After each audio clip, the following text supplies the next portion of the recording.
You guys all set, everybody?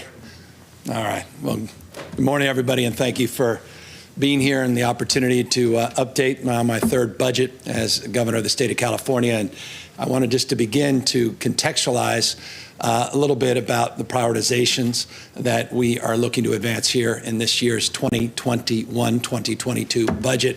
I want to contextualize not only in terms of what our prioritization will be, but also talk about the journey we've been on as a state over the course of the last 12 months, because I was standing right here less than 1 year ago presenting the 2020-2021 budget, and has so much changed. And I think it's incumbent to understand where we're going, where we've been, and to talk a little bit, I'll briefly talk a little bit in the opening about that journey over the last 12 months. And then I'll end with our priorities in terms of what we hope to advance in terms of immediate action. But I want to just begin by focusing self-evidently on the obvious, that our budget understandably represents and reflects the realities of this recession and the realities of this pandemic-induced reality, particularly as it's related to the issues that have impacted low-wage workers, small businesses,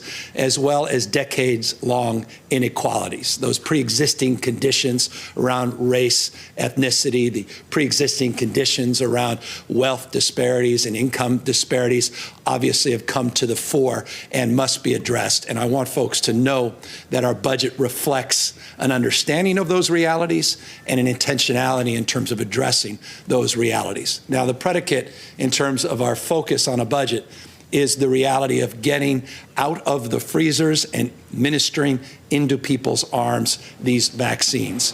We must do that in order to safely reopen for in-person instruction, our schools, to reopen our small businesses, as well as businesses large and small all across the state of California. Our goal must be to provide more resources, more discretion, more opportunity for low-wage workers, for workers at all spectrums, to provide more resources, allow for more investment, more spending in our economy. And clearly, as always and understandably, our urgent focus must be and maintain our focus and vigilance on the issue of wildfire preparedness in this state. But here, again, I want to contextualize.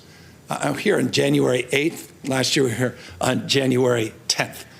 Last year, less than a year ago, we were talking about a 10-year expansion of our economy here in the state of California. We talked about how we had weathered the Great Recession from a 12.3% unemployment rate and brought down the unemployment rate to a record low 3.9%. We were discussing whether or not it was 117 or 118 consecutive months of net job growth in the state. Regardless, a record number of months back to back with consecutive job growth. 1 out of 7 jobs in the United States of America were created right here in the state of California. We were reflecting on the fact that we had an average GDP growth of 3.9% over the prior 5 years. That was less than 1 year ago today when we presented the budget. It was a budget that reflected $21 billion in reserves, a record high.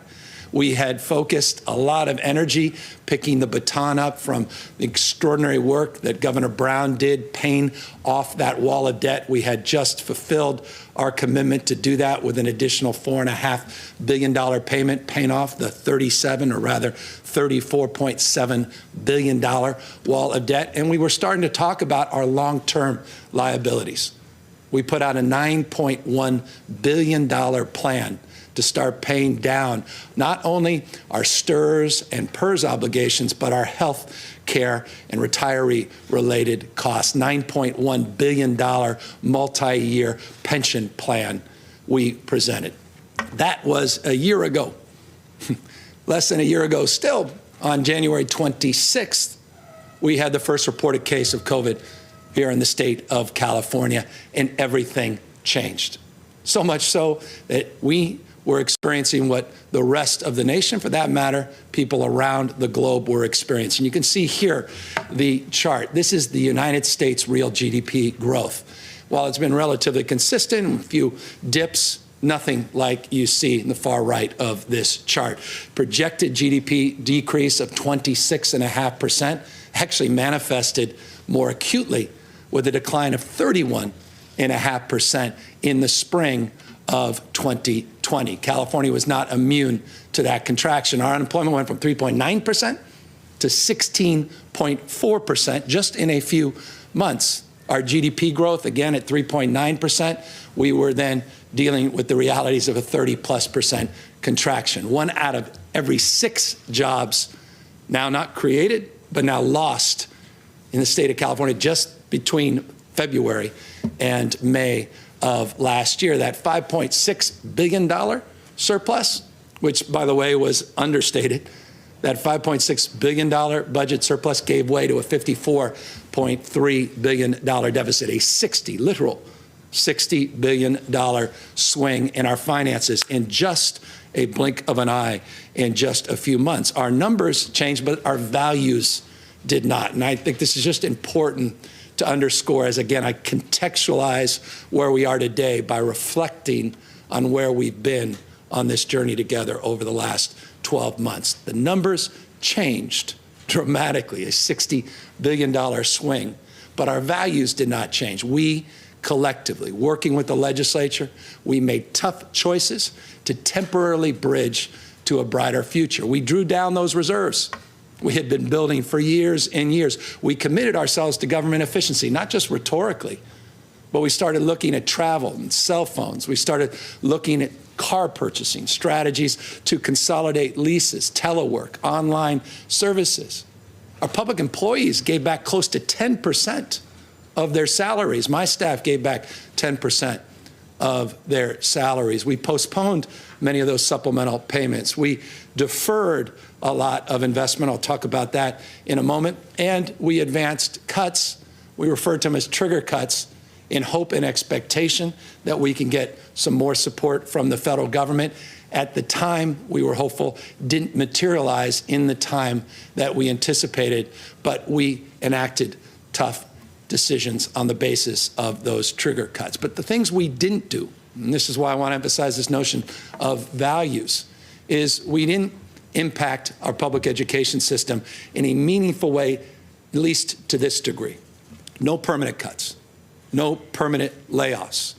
We actually provided $5.3 billion of federal funding to focus on the issue of learning loss and address the issue of equity, broadly defined, roughly 80% of that investment into a frame of equity, looking at the issues of learning loss in the context of supports for distance learning and address some of the challenges associated with those with special needs, low-income English learners. We focused our efforts and our energies to extend and commit, even in that climate, to our earned income tax credit. We went from $400 million 2 years ago to $1.1 billion that's been distributed in the last few months here in the state of California. We didn't make cuts to CalWORK. So often you see welfare cuts. We didn't make cuts to Medi-Cal. So often you see medical cuts to the most vulnerable. We continued our expansion through Covered California and our subsidies up and through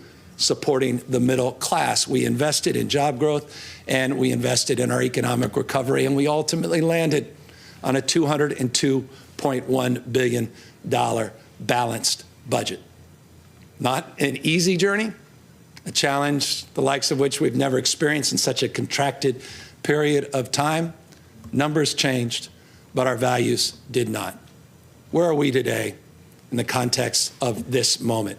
Clearly, California is poised for an economic recovery. That unemployment that peaked at 16.4% is now literally cut in half. A lot of work still to do, but the employment rate has been cut in half. We are in a different position vis-a-vis even the rest of the country. You can see reflected here, U.S. versus California in terms of our real GDP, always outperforming the rest of the nation. This is a chart that, just because of the nature of how it was constructed, appears to be a V-shaped recovery when we know it's more like a U-shaped recovery. But the gist of what you're seeing here is reflected in the fact that California is not only poised for recovery, we're seeing real signs of recovery in our state. And as a consequence, today we are presenting a spending plan, an investment plan, a balanced budget. It's $227 billion, $164.5 billion that is reflected in the general fund. Here's the remarkable news I humbly submit, considering where we were just a few months ago as we worked together in June to address that $54 billion shortfall. Here we are just a few months later with a budget that now enjoys $34 billion in resiliency, and that's defined by what we have in our reserves and what we are enjoying in terms of a surplus. Let's look at the reserves. Here we are again, reserves that are actually higher than this time last year. We're projecting $22 billion in reserves, a record high in this budget. 15.6 you see in the rainy day reserve. The school stabilization reserve, who would have imagined $3 billion in the public education stabilization reserve. Our operating reserve, we are posing a $2.9 billion cushion in our safety net reserve, which was established years ago, Holly Mitchell and others, $450 million. We are committing more now, not less than even a year ago, to address our long-term liabilities. $9.5 billion now, not $9.1 billion. $3 billion of additional payments to STRS and PERS and into our retiree health care. $6.5 billion additional over the next 3 years. So $9.5 billion to pay down those long-term obligations. I hear you. We recognize our responsibility. And yes, we know that $10 billion roughly is a drop in the bucket, but how many states are using general fund to pay down long-term retirement liabilities like the state of California? We are projecting, if you include the operating reserve, $2.9 billion, a $15 billion budget surplus for the fiscal year. We are projecting, more importantly, we're proposing to the legislature a record investment in our public schools. Unprecedented in California's history, $85.8 billion, the highest investment per pupil that the state has ever advanced. We are investing in our energy and our focus to deal with the disproportionate impacts of this pandemic on the issues impacting our low-income communities disproportionately. And that's why we're putting $4.6 billion up to extend learning time, to provide supports to our schools, more summer school, and before and after school programming. Other supplemental supports in this flexible package, but an additional $4.6 billion, that's building off the 5.3 last year in learning loss. This year, we want to focus this, again, flexibility, similar to last year, but more emphasis, more focus on extending learning time because of the clear challenges and strife that so many of our families are struggling with the current distance learning model. 3.84% COLA this year. And we are providing, because this is often asked, so I just thought I'd provide up front, an additional $3.8 billion above the Prop 98 guarantee. That's a $2.3 billion supplemental payment that includes the resources we're investing in STRS, a little bit of PERS, and then some teacher support programs, which I mentioned right here. Look, at the end of the day, if you want to address the issue of achievement, we know there's no greater boost to achievement than teacher preparation, period, full stop. We know that. There's no real debate about that in terms of at least the data. As it relates to that, we also know the programs that work, and we made investments in the last few years, and a number of these programs are very familiar to all of you, but we can't do enough. And so this year we'll make another down payment on doing more in teacher training and recruitment. These are grant programs. Our Golden State Teacher Grant Program and our residency program, that's focused on special needs, low-income communities. Great programs, classified school employees. This is important credentialing program. It may not seem like a lot, but it's important. It's taking employees and getting them credentialed, getting them the credential so they become real employees with the credential. Professional development, we're working in partnership with UC on this subject matter expertise around reading and math, urban and ethnic studies, And it's an exciting, novel partnership that we're advancing this year. I am committed. I said this when I first got here, not just interested to invest in special education. I hope you'll take a look at this slide. $1.5 billion we've invested just in the last 2 years in special education, $545 million ongoing. This year we're investing an additional, again, this is our proposal to the legislature, an additional $300 million to focus on infants, toddlers, and preschooler. I was one of these kids with learning disability.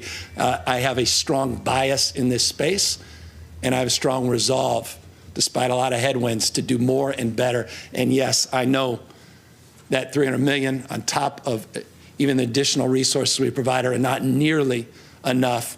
We're on a journey together, and I want to be there along the way to do more and do better. And I look forward to working with the legislature.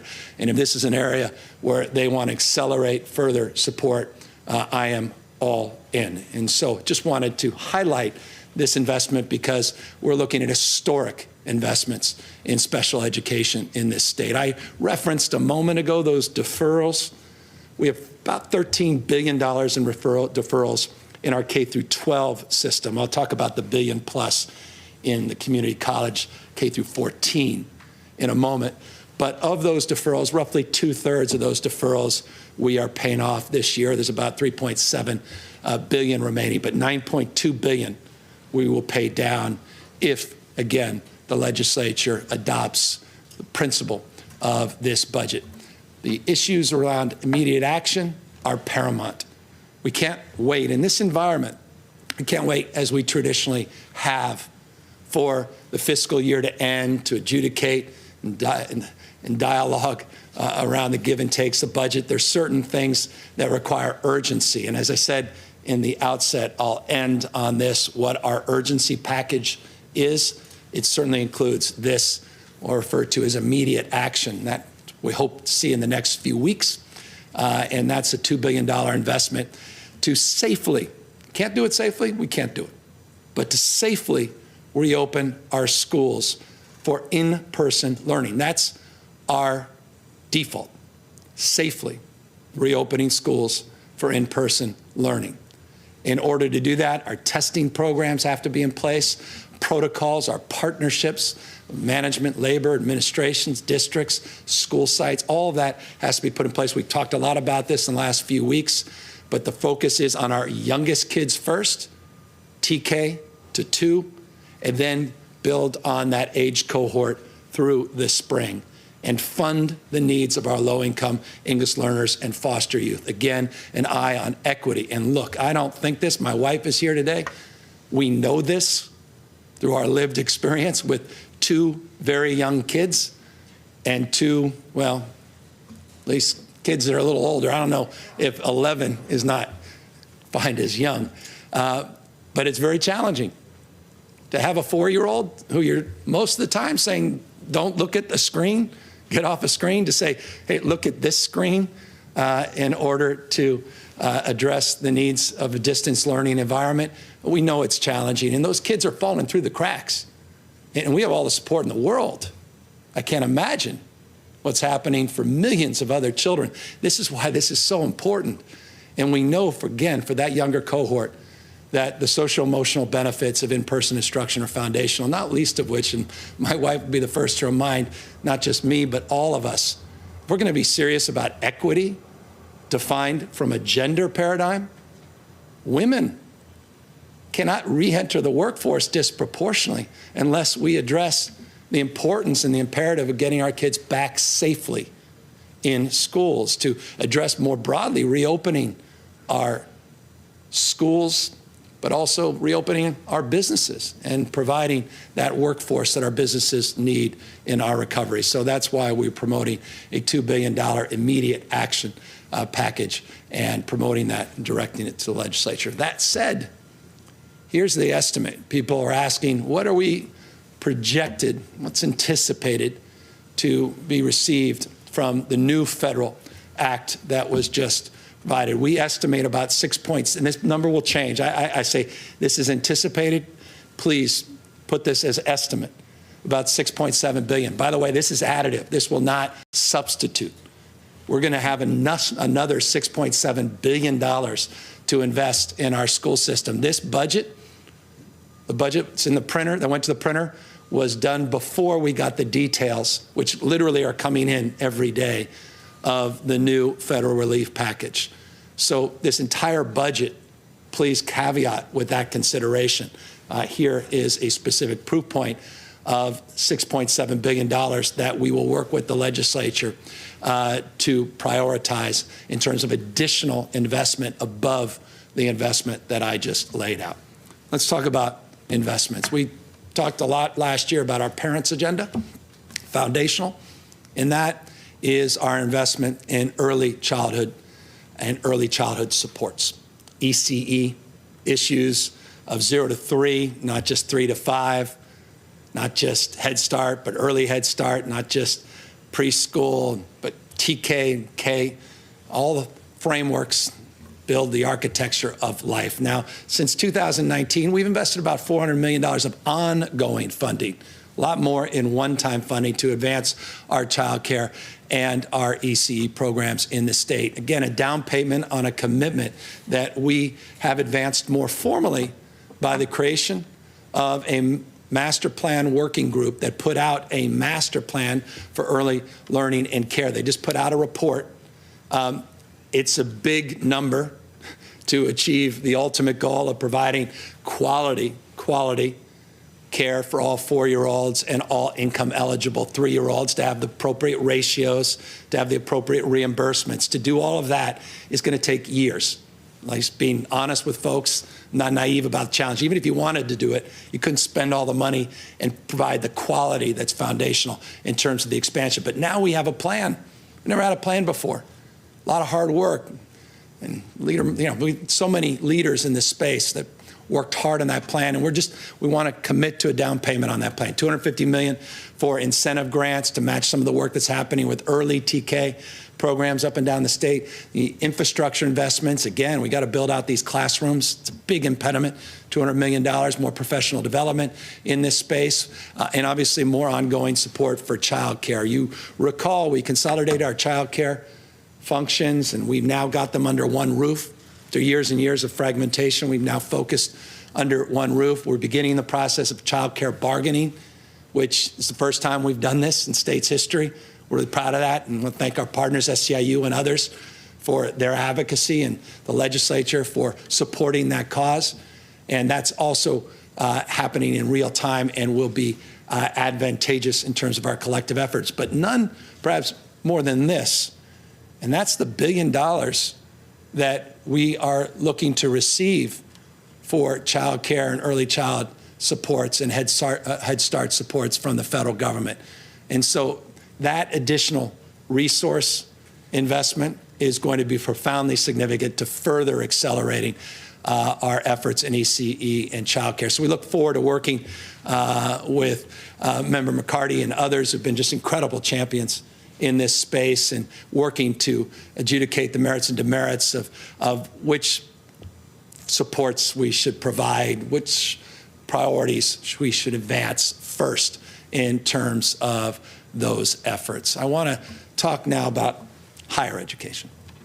And that's a framework of concern for many of us that have watched a significant number of people drop out of our higher education system because of this pandemic. We, as a consequence, want to prioritize our re-engagement with students that have left.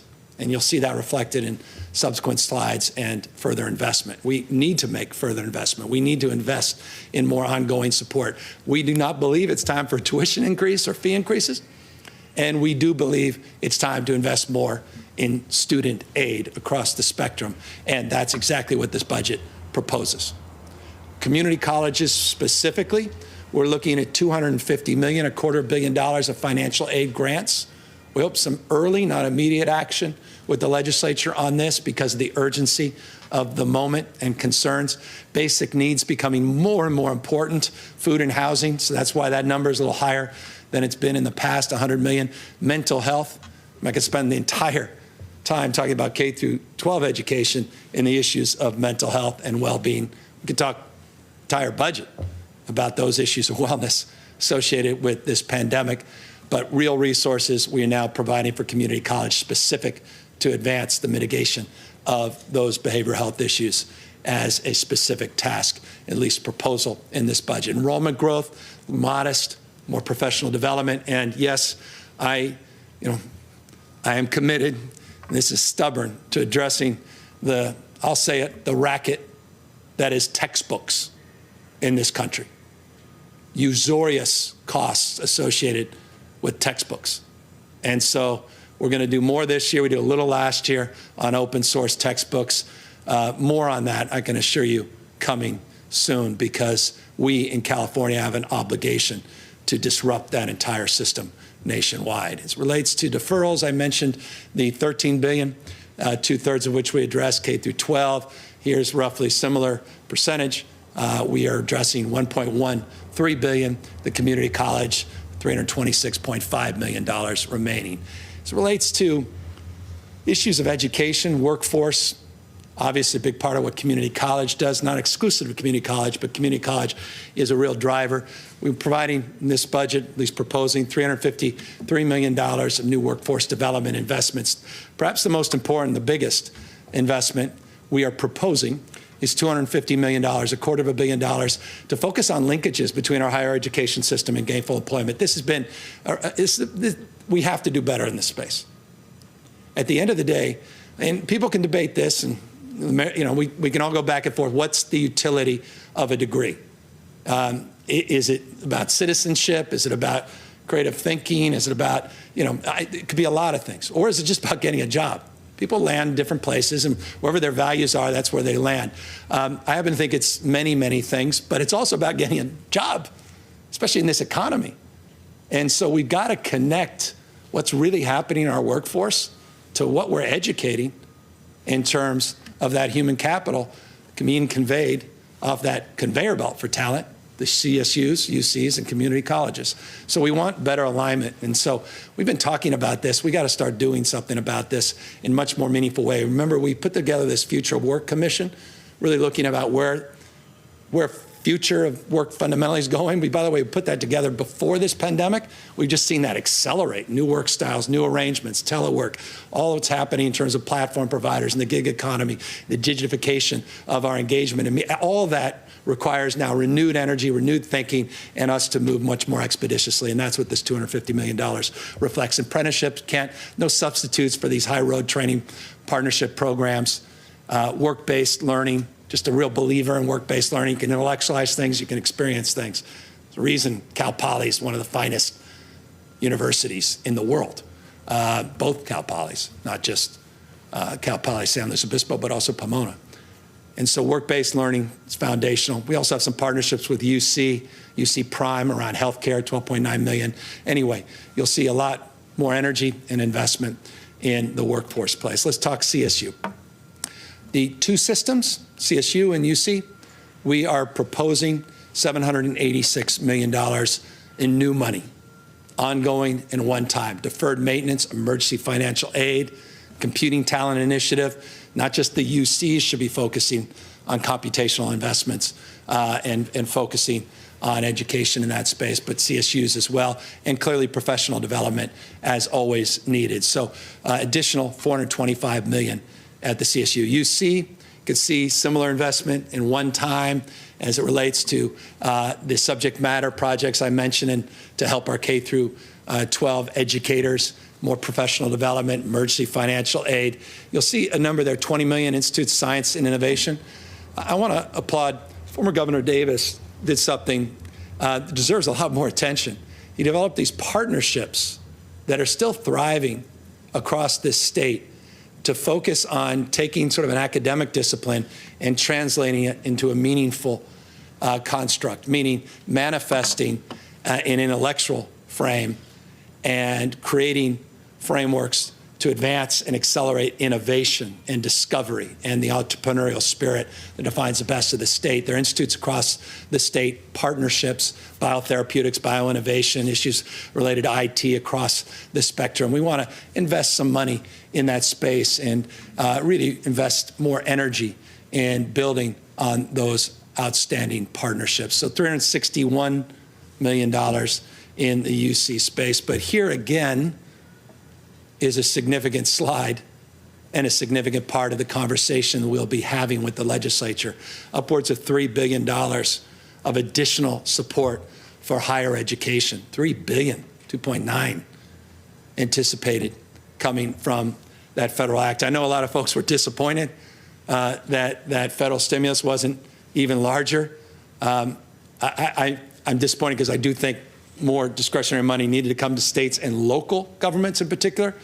But you got to acknowledge these are significant investments that will enhance our efforts here in the state substantially and provide a real injection of support, particularly our UC and CSUs. So $2.9 billion, look forward to working with the legislature in terms of, and obviously leaders, and the two new leaders at CSU and UC, the Board of Trustees and the regions, to make those investments and to make sure those investments are well utilized. Speaking of investments, not lost on anyone, the importance imperative of continuing our investments in testing and contact tracing, isolation, quarantine, focusing, yes, on vaccinations, which I imagine maybe the only reason anyone showed up today to talk about vaccinations, as well as additional supports across the spectrum for state response. We're putting $4.4 billion into this budget. Not all of that is general fund. We expect a substantial portion, disproportionate number of that to be reimbursed, but this is the dollar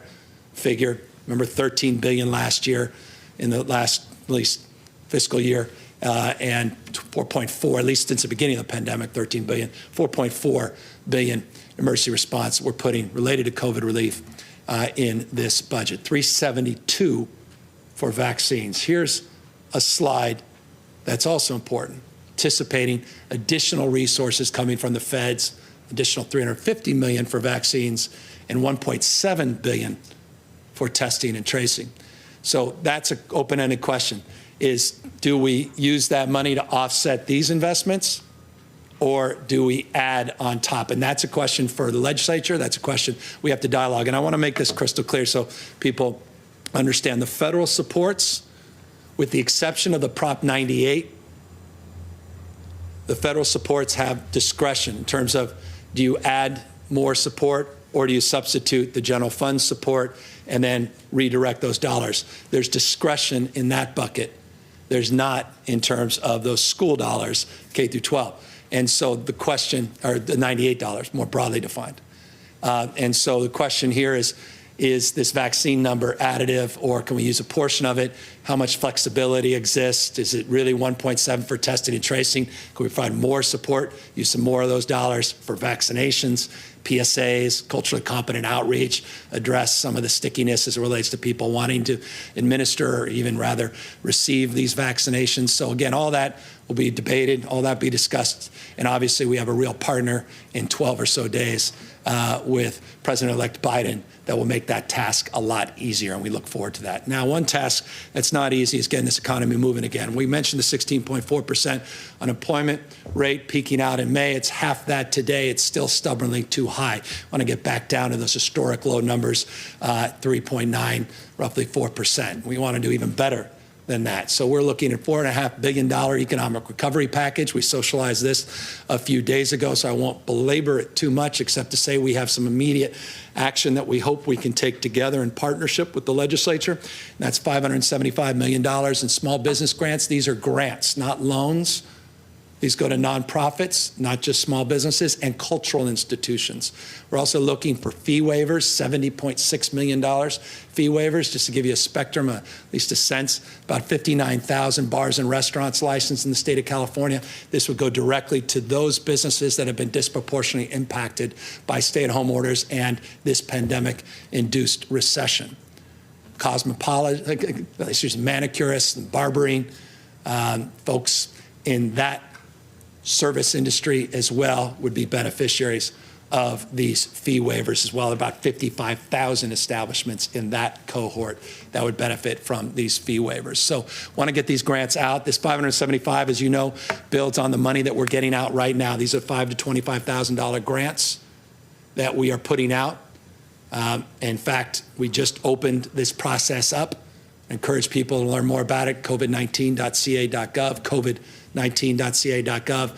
Make themselves aware of the first $500 million, and then with immediate or early action, we could provide an additional $500 million, get over $1 billion+ of grants out the door as quickly as possible to help our businesses at this incredibly challenging moment. We also are promoting more investment in our Cal Competes program, about $180 million existing tax credits, about $250 million of a new grant program, credit program that would be administered through the same construct that's well defined through the Cal Competes process, but just expand the universe.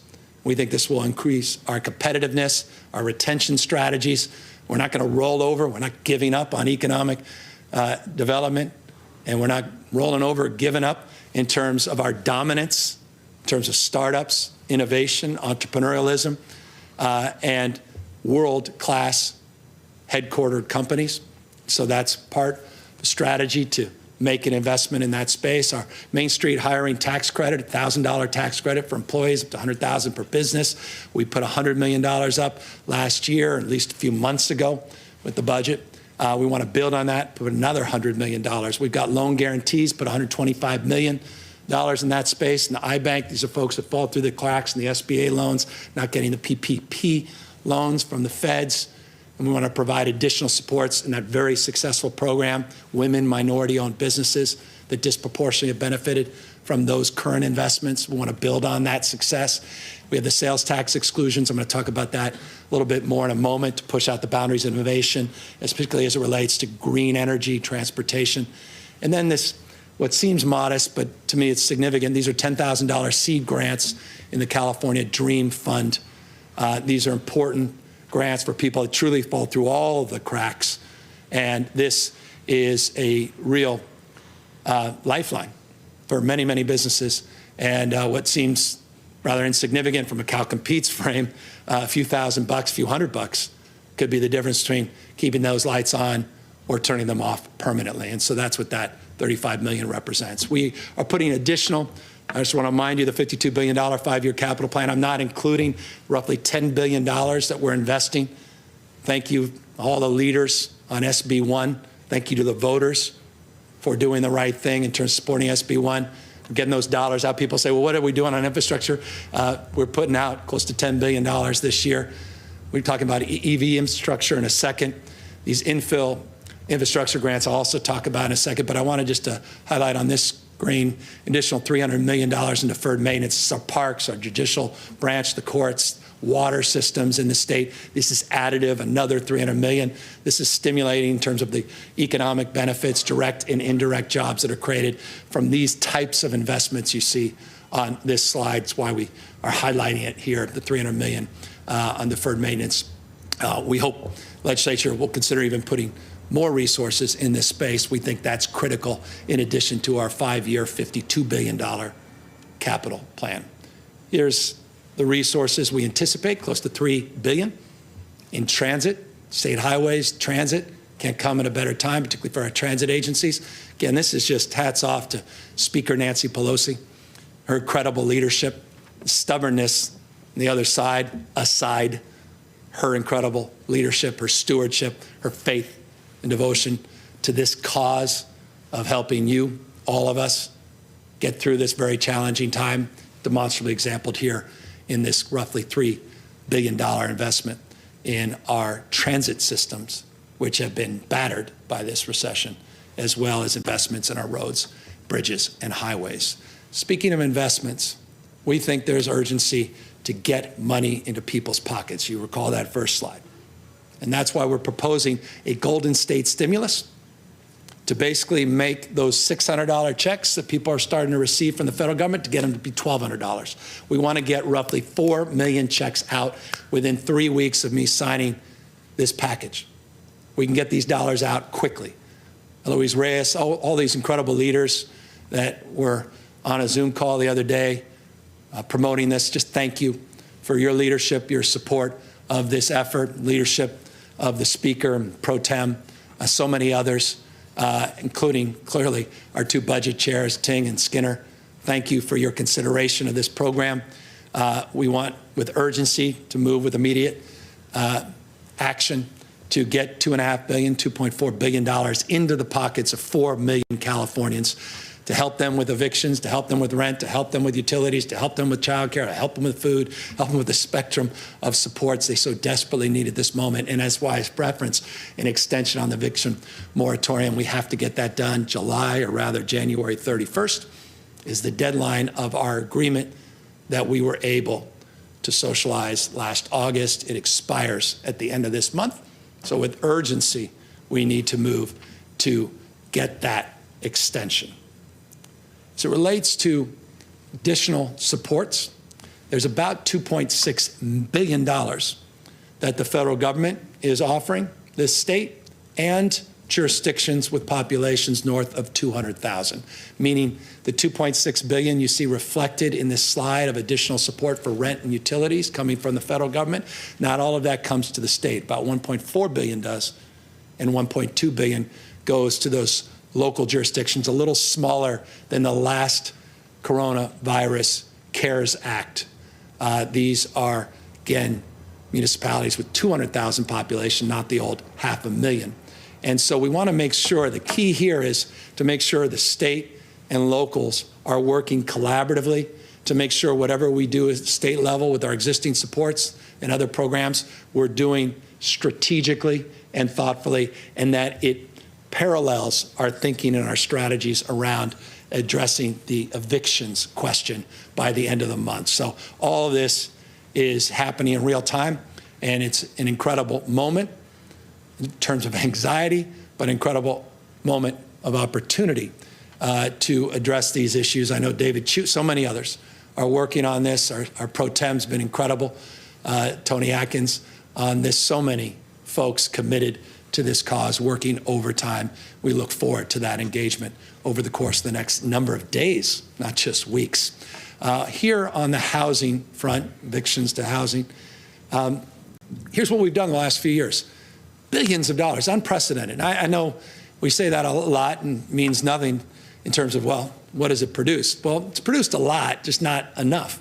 Again, good enough never is. No one's naive. But we've done an unprecedented amount in tax credits, unprecedented number of dollars been invested in loans, infrastructure grants, the likes of which we've never done in the past. And we finally got that excess land survey done, and we've got partnerships in South Lake Tahoe and Stockton and Sacramento, more work still to happen in that space. I just want to remind you of some of that work. We want to build on that. $500 million. We want to put additional investments in our low-income housing tax credit program. We're going to put additional, this was the reference a few slides ago, additional $500 million. There's two programs. One's a brownfields program, $250 million. There's another just more traditional infill grant IGG program, or IIG program that we did last year, sidewalks, roads, lighting, utilities. This was an impediment that came out of our conversations with the cities in particular, but also some counties around getting housing going, the inability, particularly for small communities, to even invest in the surrounding infrastructure. And so that slowed down housing production and starts. We want to address that $500 million we're putting back in this budget, and building on what we've done the last few years. And then no substitute, again, for these incredible apprenticeship programs. But if we're going to accelerate our production, we got to have a workforce. And that workforce we hope to support through that construction apprenticeship program. Here's also two new things we're doing. One's creating this new housing accountability unit. It's all about accountability at all levels of government. You recall, and certainly folks down in Huntington Beach recall, 2 years ago, we were not shy, but we wanted to go after what we believe was the neglect in terms of addressing the issue of housing, meeting the housing goals, and meeting the goals that this state needs to advance in order to create some supply-demand balance because of the current imbalance, because of the lack of production in this state. And so we've got this new technical assistance program, a new unit we're going to create. And let me just make this clear to all my friends. I was a former member of our county board of supervisors. This is to monitor city council meetings. This is to monitor board of supervisor meetings, planning commission meetings. We're not going to wait for an article to be written to be proactive in terms of holding local government accountable to increasing housing production. So that's the point of this unit. And then the implementation of AB 434. Let me thank the legislature for bringing this to our desk, that I had the privilege to sign this piece of legislation. This is a new single application and scoring system. It's all about streamlining. It's all about reorganizing, addressing time value of money to decision making. This is in particular for rental properties, and we want to make sure that we are implementing that. And so I just want folks to know, thank you to legislative leaders, that money is in the budget. And our housing leaders, you know them all, from the pro tem to Scott, I'm not doing justice to so many members of the legislature that have been champions in this space. Thank you for that hard work. Here's the investments we've made on homelessness. Just want to again contextualize. Got a lot more work to do here. We're just getting going. It's been a challenging year, but we're just getting going. We're mindful. We know exactly what to anticipate in the next year, 2, 3, as it relates to the dust settling on this pandemic and the impacts of this pandemic in terms of the prospects that we are going to be challenged with even more homelessness in this state. Now, we haven't been shy. We haven't been timid, and we haven't used the pandemic as an excuse not to move forward. $1.2 billion, $1.16 billion has been invested to cities and counties in our COCs just in the last 2 years. We did this in April, something called Project Room Key, in April of this, just a few months ago. We were able to get 23,000 people support homeless individuals. It's unprecedented in California's history. I know 23,000 is not 123,000, but it was significant. And we still have close to 15,000 units of room key housing in our portfolio, at least the portfolios of cities and counties all up and down the state. We created a new program in June, really got up and running in July, August, September, October, just in 5-6 months, called Project, we'll refer to, it's really Home Key, Project Room Key, Home Key. And we invested with the incredible support of the legislature, incredible support. They went above and beyond, providing these grants, $846 million awarded. We got those dollars out in just a few months. We got all these 94 projects in escrow in less than 6 months, 51 jurisdictions, and over 6,000 permanent new housing units that would have otherwise not existed had we not gotten creative, working with our federal government, which provided 75% of the support in terms of those investments for this program. We also were able to match some philanthropic support because good ideas generate support, and I just want to thank philanthropy for their recognition of that program as well. And because it worked, we might as well double down on it. And that's what we're proposing to do. New investments, $1.75 billion in new investments in housing to address the homeless crisis. $1.75 billion in new investments to purchase more hotels and motels, to build on what we did last year, to focus on mental health housing. We must provide and develop more community mental health housing, physical brick and mortar infrastructure. It's missing. It's been missing for decades. Let's use this money to make that investment, and let's invest and dedicate our investments in our vulnerable seniors. Came out of a master plan for aging, comes out of just common sense, and it's just self-evident. Any of us watching, any of us seeing, experiencing what's happening in this country, not just the state, disproportionate now number of seniors we're starting to see, or at least large number of seniors we're starting to see on our streets and sidewalks. And so we need to do more in that space. $1.75 billion we're recommending for the legislature to consider. And yes, we're bringing back CalAIM. Talked a lot about this last year. This was unfortunately impacted our investments into complete transformation of our Medi-Cal system. Our Medicaid nationwide, it's Medi-Cal here in the state of California. We want to invest $1.1 billion, that's all in, not just general fund, in this CalAIM proposal. As my dad used to love to say, God's delays are not God's denials. While this may have been delayed last year, we're committed to the cause this year. This is about payment reform, changing incentives, investing in prevention, looking at brain health and physical health, looking at the integration. It's basically statewide whole person care, that old waiver that we had for pilots, whole person care, to address the whole person, not just pieces of people, and waste money in a fragmented system, to incorporate that statewide. It's It's a really exciting initiative. It's enlivening for at least those that seek to have the gift of being in these positions, to do that. This is part of the why. Why do you want to be in these positions? This is a big part of my why. And I know it's a big part of Dr. Galley and my entire healthcare team's why. This is exciting. And there's so many wonderful, Dr. Wood and so many members of the legislature, Pan, there's so many wonderful leaders in this space that Ramla help amplify these efforts. And I just want to thank them for their work on this and their commitment to it. Let's talk about work. We got to commit to doing more to help our kids and their health needs. I remind folks that the brain is part of the body. And so we need to address the issue of brain health and physical health. And the issue of early screening is foundational at prevention, but creating a greater, stronger school-based model of care for behavioral health is fundamental. Wellness, early prevention, suicide prevention. God bless. Suicide prevention. So $400 million, that's all in, 200 general fund, 200 million matched the Fed's commitment in that space. $200+ million, there's an old 2006 bond that was passed. A lot of the money was spent, but a lot of the money was relinquished. A lot of the money came back. We can use it with discretion on this jails facilities bond. Kind of like this, at least the frame. Jail facilities bond, money is available. We could put $200 million and we can use that money for residential mental health facilities. So building on that $1.75 billion and some of the resources there, an additional $200 million here to provide resources. So repurposing of this is something we are proposing to the legislature. And then we got to deal with this issues of incompetent to stand. And this tough stuff. It's part of our state hospital system. We've had 3 pilots, these demonstration projects. We want to scale them.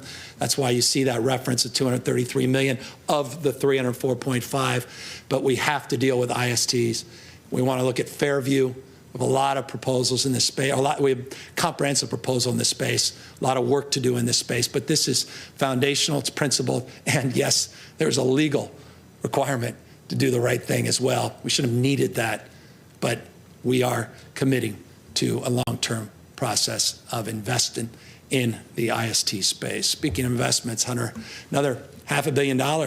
This is substance abuse as well as mental health that we do anticipate coming in the space from the federal government. So again, legislature, really look forward to working with you on these resources. It can be supplementary, it could be additive. We'll work together. We'll figure that out. Now let's talk about healthcare. So we move from mental health more broadly to physical, not just mental health.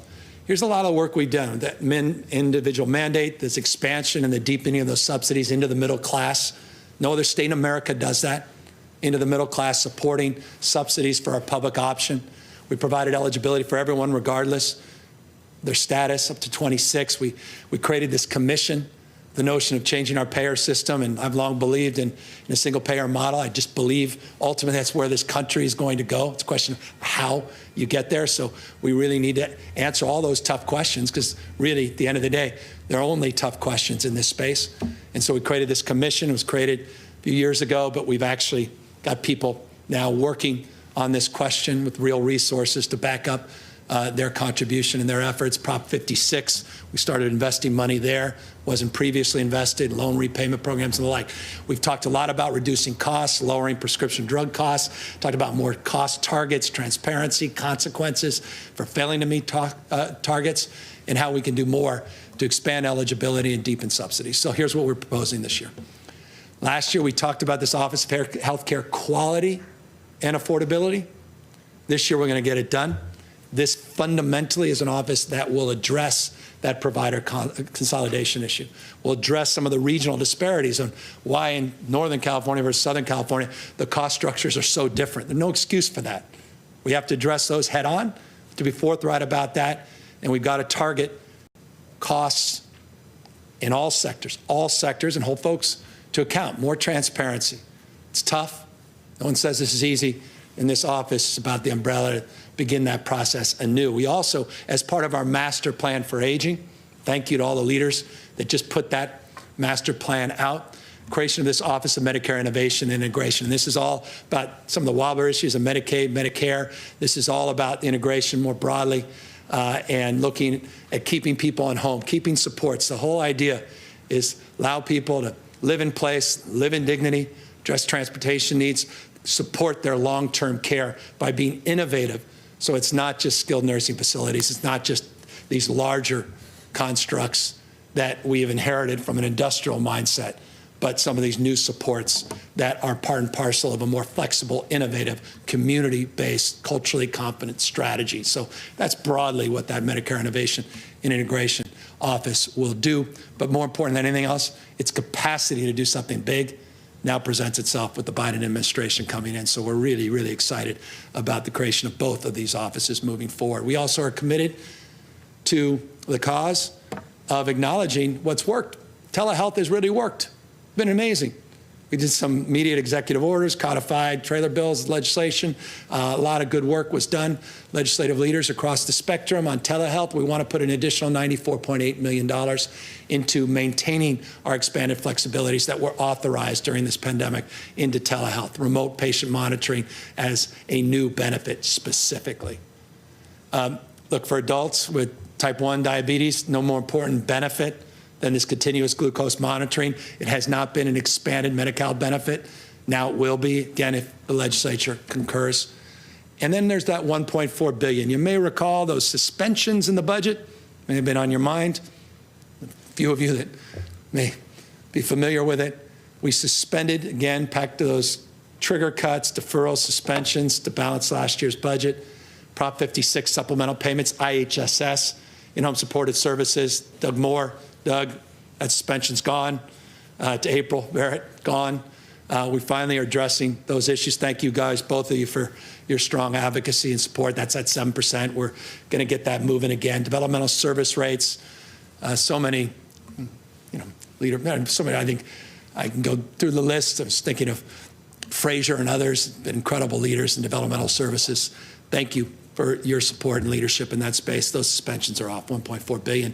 Impact to the general fund, but we are in a position where we can afford to do that. The master plan for aging, I talked about all the things that are in other parts of the budget. We're just doing some direct supports, and also former First Lady Maria Shriver and her work on Alzheimer's. She talked about the importance of a new senior advisor position. We're going to do that. Talked about these blue zone community grants. We're going to begin to seed those grants. More data sharing, more systems connectivity, more research, media awareness, all of that part of a package for the master plan for aging and homelessness.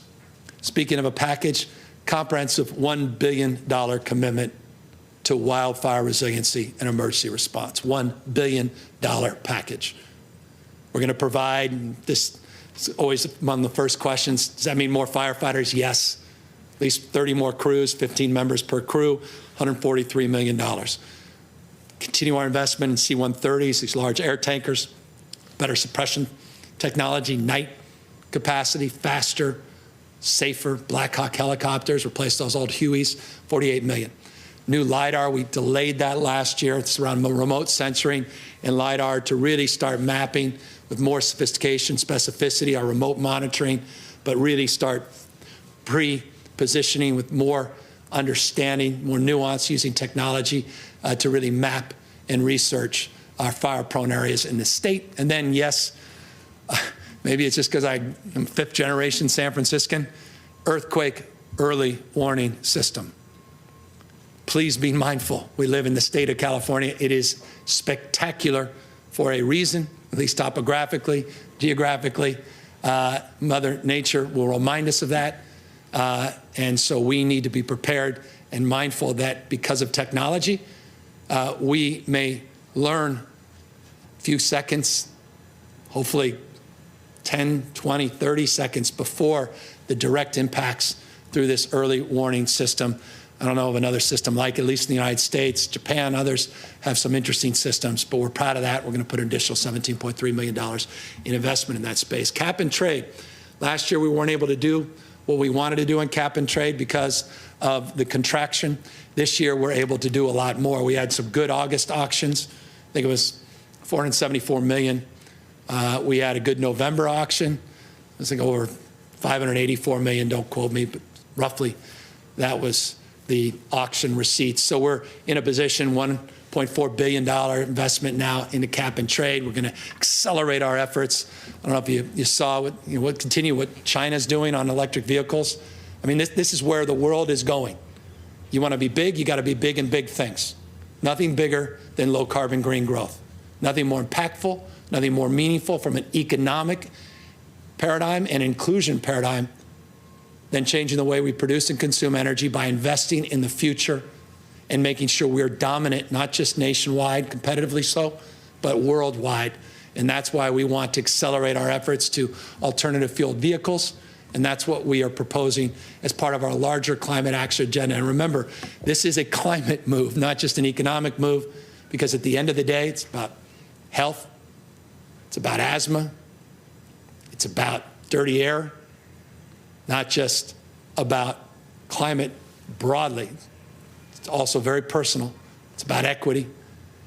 But more importantly, it's about accelerating that pace of investment to the future. And so we want to accelerate our ZEV infrastructure investments with a securitization strategy.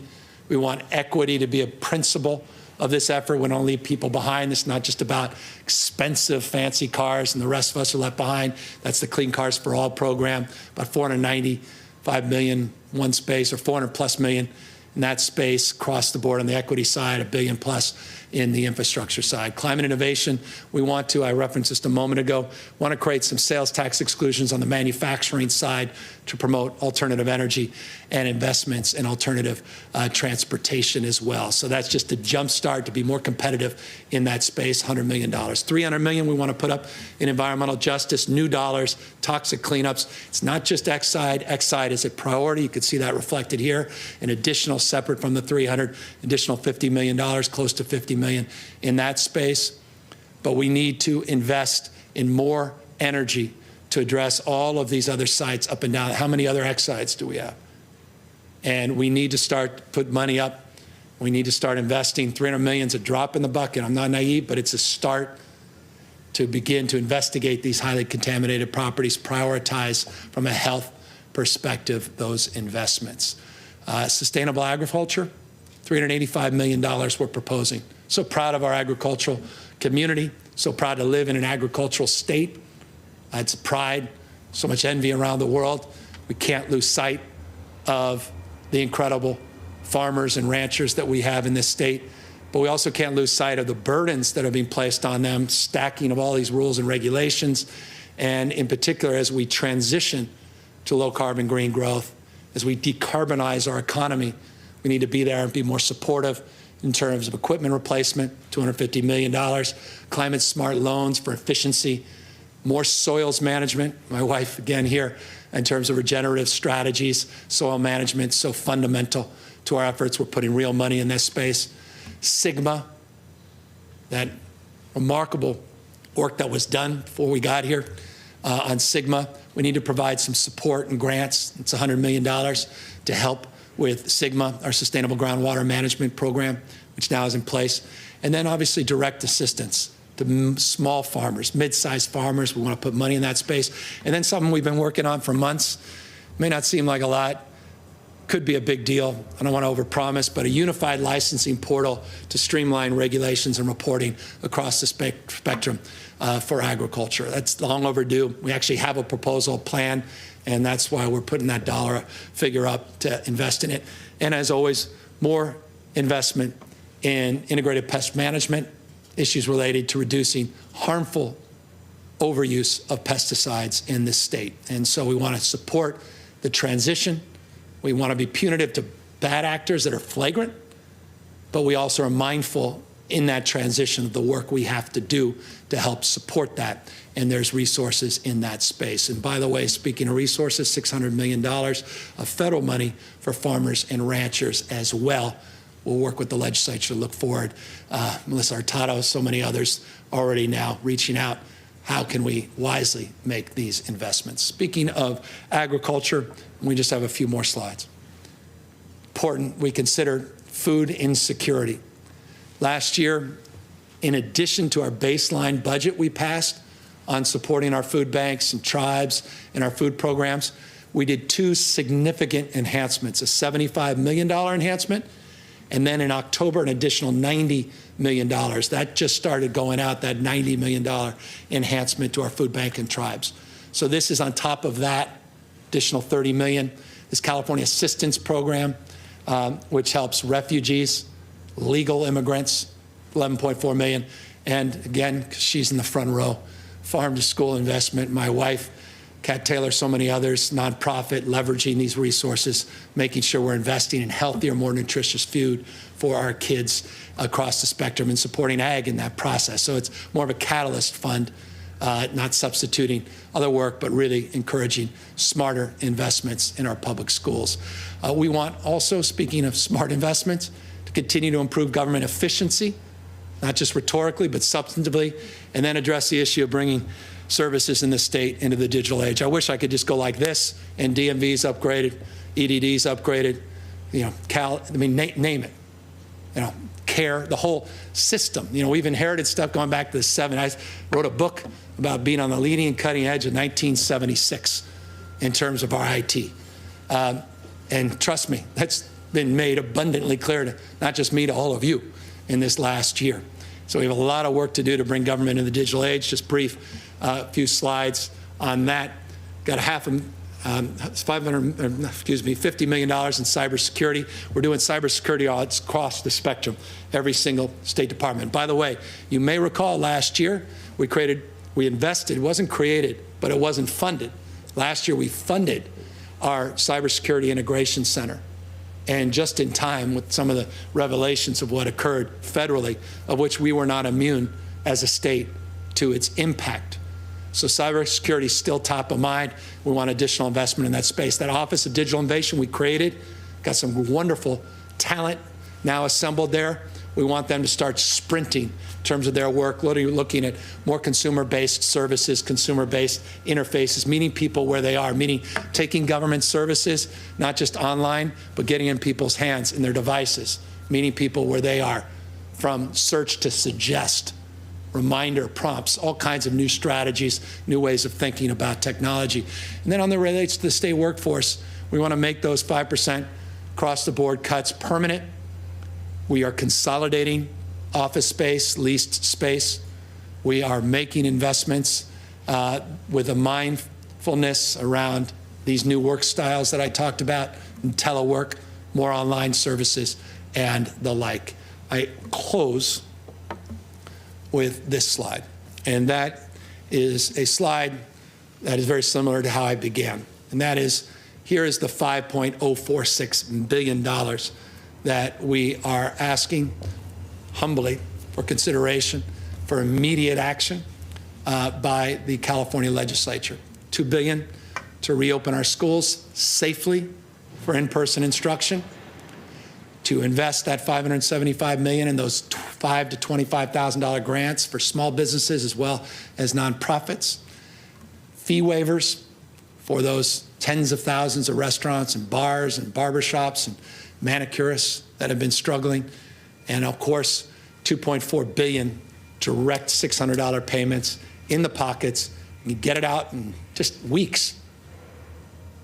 4 million people get the benefit of that program if we move quickly and then address in real time how to appropriately distribute that $2.6 billion from the federal government as it relates to federal funds for rental support, not just for renters, but also for small landlords that are also the beneficiary of that resource, as well as address immediately this eviction moratorium question, which impacts not just tenants, you and I, but also commercial tenants, businesses, LLCs, S-corps, and the like that are also vulnerable in this environment as well. Just one final interesting tidbit. I know a few of you will be interested in this. It does look like we're going to actually exceed that GAN limit. This is for insiders. Governor Brown may remember this. 1979, GAN limit was imposed. You may remember, he may not be happy I even reminded him of this, but you need to be reminded of the GAN limit, because who would have thought, just for the second time, I think it was 1986, confirm that, I think it was 1986, the last time that the GAN limit was exceeded. We project it'll be exceeded by about $102 million. Just a projection. We're going to know more. The answer to your question is What does that mean? You know what it means, some of you, that money has to be given back to taxpayers, 50% back to schools. But this is projected. We're really not going to know exactly what the dollar figure is until the May revise. And so in May, we'll have more clarity on whether, in fact, we did pass that GAN limit. So that's the broad strokes presentation. I've never promoted being succinct in these budget presentations. Certainly, that was example in the last 2 prior budget presentations. I personally take pride in getting into the details of budgets. I think it's foundational. I think it's fundamental in terms of the work of governing. We talk in terms often rhetorical, but for me it's not rhetorical. Budgets being reflections of our values, why we use those value slides on multiple occasions in terms of this presentation. Always mindful of those most in need, always framing our considerations around broad-based economic recovery, equity, and inclusion. We're all better off when we're all better off. That's the foundation. Those are the principles. And that is the proposed budget that we are formally submitting to the legislature. With pride and expectation in our partnership, we look forward to working collaboratively over the next weeks and months, working on the immediate package, some additional early action, and ultimately landing on a budget that will do justice to the state and make us proud. We are in a much better fiscal footing than anyone could have imagined, even a few months ago.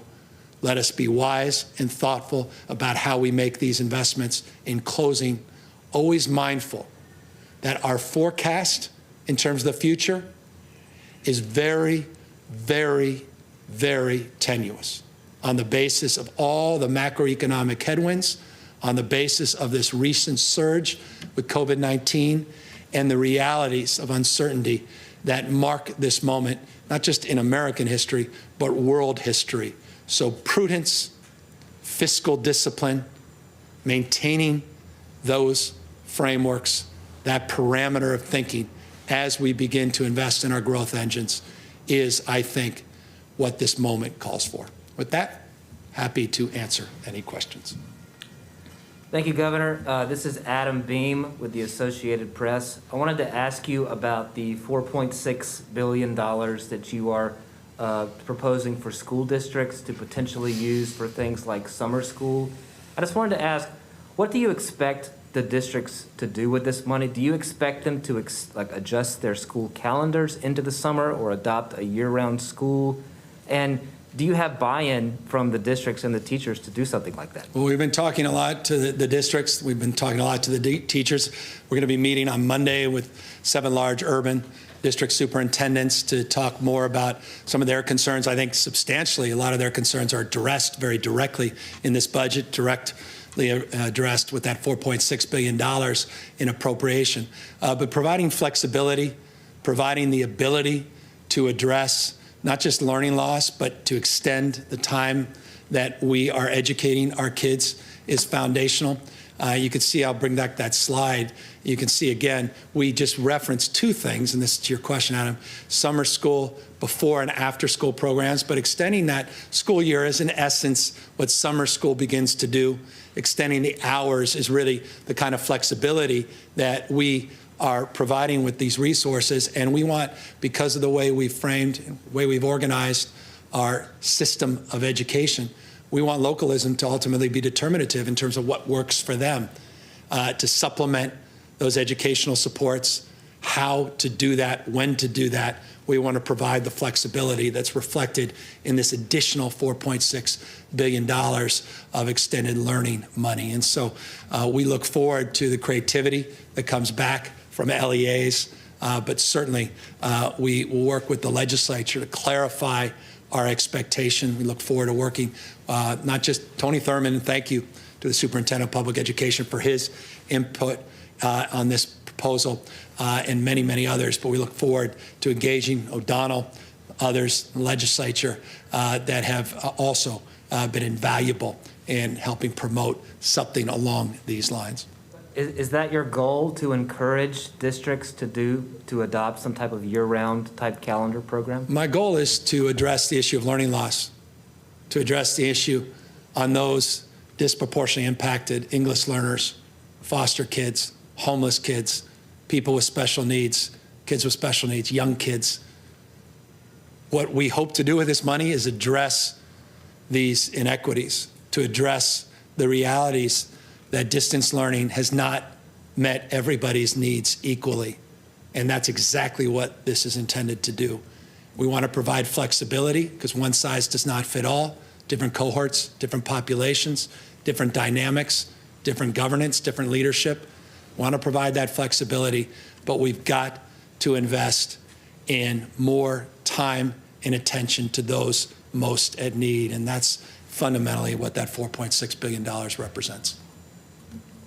Thank you, Governor. This is Laurel Rosenhall with Cal Matters. I also have a question about schools reopening. You referenced the concerns raised by the urban school district superintendents. They said that your plan, allows local teacher unions an effective veto on reopening because it encourages schools to reopen, but doesn't compel them to do so even when public health circumstances show that it could be safe. So I'm just wondering if you would be open to a plan that requires schools to reopen in person when it is safe, or if you're committed to allowing local teacher unions to, decide whether that can happen. Well, I don't frame it along the way you've framed it, or frankly was framed in that letter. We are working with those superintendents. We look forward to engaging them formally on Monday. I think substantially this budget reflects the vast majority of their concerns that were highlighted in that letter. Concerns around equity, that's demonstrable in terms of the budget we've just put out, the historic funding that we have put out, the additional supports coming from the federal government that will only further the cause of addressing equity. We have as default, you got to opt out. It's not an opt-in now. We flip that frame in terms of at the beginning, focusing TK to 2, and then building on subsequent cohorts. We've had robust and energetic conversations, not only with teachers unions, but represented bargaining units across the spectrum. And we will continue to engage them and support local superintendents in that effort. But one thing I know, and forgive me, I know it's stale, it's rote, and I've repeated it on multiple occasions, but I think it's important to repeat in this context. There's an old African proverb that says, if you want to go fast, go alone. But if you want to go far, go together. And I do believe fundamentally that if we're going to successfully educate our most vulnerable kids, if we're going to be successful in addressing learning loss, if we're going to be successful as a state, we have to do it in partnership with. And so this notion of imposition, closed fist versus an open hand is a distinction for me that's important.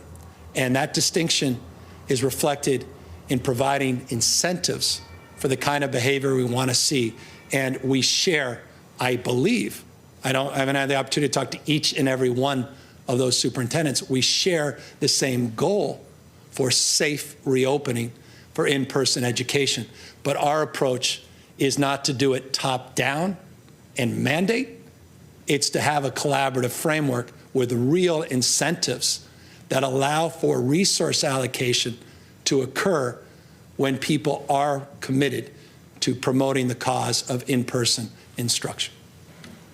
Where there are school districts where such collaboration has not proven to be the reality, do you see a role for the state to take a heavier-handed approach and make that collaboration happen in a way that it hasn't so far in the largest school districts that serve the most children in the state? That's why we put out on Tuesday, trailer bill language, Thursday, yesterday, additional language. Next Tuesday, we'll put out even more language.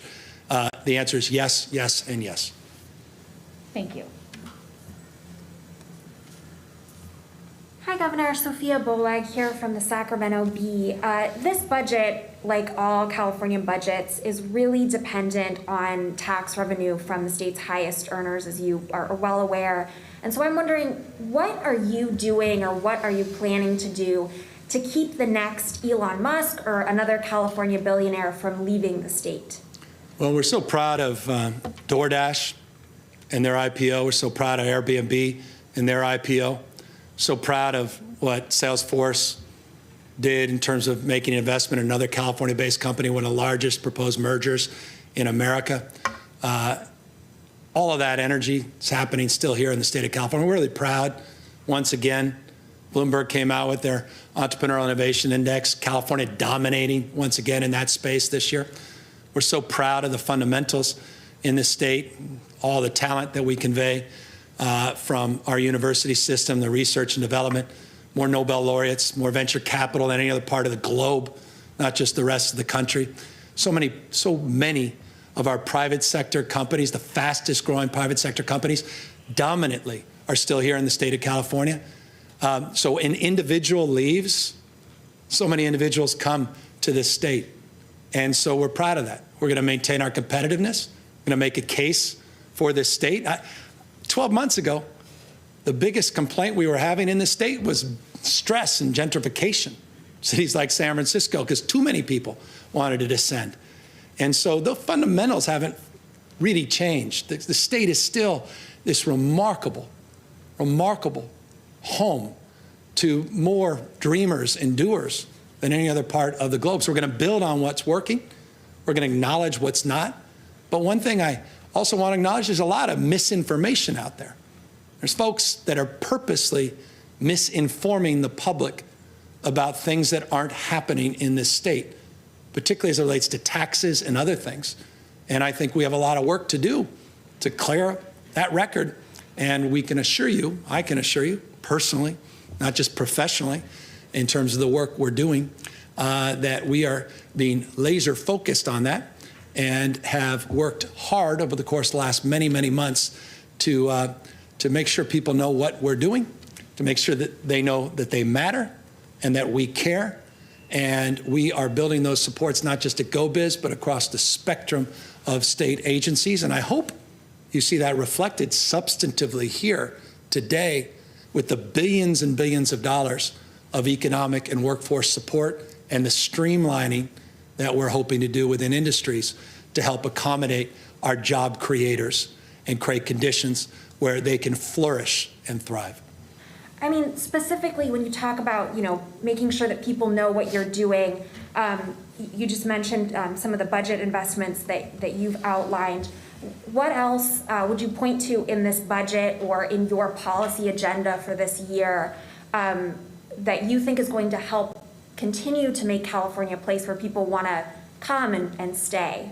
Well, the investments, $786 million right here in investments. Put this slide up, perhaps the most meaningful, $786 million investments in CSU UC. You want to know what the differentiator is in this state? Again, I'll repeat it. It's not only the conveyor belt for talent, UC, CSU, and community college, but it's also our research institutions. It's also these incredible universities, private as well, Stanford University, USC, incredible labs, Lawrence Livermore, Lawrence Berkeley Labs, Sandia Labs, Scripps. Those are the economic engines, ultimately, of human capital, the birthplace of life science and biotech, 1979, interestingly, 1979, Gantt was established. We also were the birthplace of biotech and bioinnovation. So you build on those strengths. We also have put out, and I'll go to the slides, billions and billions of dollars of additional supports. The Cal Competes grants go directly to your question. We've never provided this level of new support in some time. The Main Street hiring tax credits, the loan guarantees, fee waivers across the spectrum, grants to help the ecosystem of job creation, job growth, housing investments go directly to your question. The investment in addressing quality of life, homelessness, the investments in schools, not just higher education, the issue of K through 12 investments, early child education substantively addresses your question. Childcare, address it. Forgive me, I'm here not to provide a tweet, 144-character response, but a comprehensive response that's not just about tax credits, not just about traditional metrics to which some people see the world, but more comprehensively about creating an ecosystem, creating a climate for entrepreneurialism, something I know a lot about. I'll remind you, I'll remind everybody, I didn't start in politics. I started in the private sector. I took pen to paper out of college and got 13 people to invest in an idea. And I grew that business to 20 plus businesses across the state. No trust funds in my family. Didn't inherit anything. It wasn't a family business. It was an idea. I took pen to paper. So when it comes to the issue of entrepreneurialism, when it comes to the issue of small businesses, when it comes to the issue of risk taking, I'm the beneficiary of this state and all that it's provided. There's no state on planet Earth that I'd rather do business in than the state of California. I'm proud of this state. If you're looking just for the cheapest place to be, that's not the game that separates our game from gameplay elsewhere. But if you're looking for an ecosystem, there's no other state in the world that is further along than this state. We'll acknowledge the areas of stress. We have to. I think I just did in terms of the preamble, in terms of these budget supports and the need to do more. But I'm also very, very mindful and proud of what this state has to offer that no other state in our union has to offer. And so while you identify one or two people that one went to Hawaii or so, it's wonderful. I think that's what life's all about. But so many people coming to the state as well, and so many people that just in the last few weeks have doubled down. Brian Chesky said, no place else would Airbnb have been possible. Talk about all the new billionaires that were created. You talk about the volatility tax. How about all those new billionaires were created just in the last few weeks? Why don't we highlight that as well? Because of someone taking an idea, living on a mattress. There was no availability in a convention center at San Francisco Convention Center, and comes up with an idea to rent the mattress. That only happens in California. Happened in San Francisco. And that IPO has created tens of thousands of jobs. And what did he say? He said, I'm doubling down on California. Head of DoorDash, doubling down on California. Salesforce, one of the most dynamic software anywhere in the world. I mean, I thought the cloud was in the sky until they came along. It's a byproduct of Oracle. Now it's one of the fastest growing software in the world. Look at the investments Mark Benioff is making in this state and how committed he is in the state. I'm just proud of all that. And, but I'm mindful of some of the headlines. But boy, this budget reflects this state's doing pretty damn well. And we got a lot of work to do to help small, medium-sized businesses. But folks at the top doing pretty damn well. But I don't begrudge that success. I admire and respect it. But at the same time, we have to be mindful of a competitive landscape. And I am acknowledging that. And I'm committed as governor to being more aggressive in the future to make a case anew for this great state. Angela Hart, Kaiser Health News. Thank you, Governor. I have two questions for you, and I'm happy to repeat them if I need to. My first is about the expansion, the long hoped for expansion of Medi-Cal to undocumented seniors. You have previously given commitments to fund this, and it's not in the budget this year, so I'd like you to please explain that. And then my second question really is I think the question that's on a lot of people's minds. Local health departments have immense and growing responsibility. California and you have given them immense responsibility during the pandemic, and they're on the front lines and really steering California's pandemic response. And local health departments and public health leaders say the existing funding formula is nowhere near enough to really adequately control this virus and do what they need to do. So my question for you on the local health money, which is not included in the budget for public health agencies, is are local public health agencies not a big enough priority in the middle of the pandemic for you? Thank you. This slide, let me take a moment, put up a slide that I think can answer the first part of your question. I'm very mindful of the last question and in the context of your question, the reality that's presented in the slide that we have now put up, that while we are enjoying the fruits of a lot of one-time energy and surplus, that it's not permanent. And we have to be mindful of over-committing $3+ billion a year, specific to your question, in the out years and exacerbating some of the structural challenges that we still have to face going forward. So we need to make sure that we're mindful, put our house in order, strong fiscal foundation. I have not been shy, quite the contrary, in terms of expanding healthcare investment and healthcare coverage, put it up against any governor in America. I'm also not shy about acknowledging we have a lot more work to do. And I believe in universal coverage. And you're correct that last year, in that beginning presentation today, when we were in an environment, it's very different than the environment we're in today, that we wanted to make that commitment and engage in a phased approach to advancing that cause. Right now, with all the other roles and responsibilities that we have in terms of being caregivers, in terms of supporting those in an equitable manner in our public education system, address the issue of poverty and homelessness across spectrums, these are just choices. And we look forward to engaging the legislature and furthering that dialogue and that discussion. You know where my heart is, you know where my head is, but right now the resources are scarce when you move forward, and I'm mindful of that till we have some more clarity.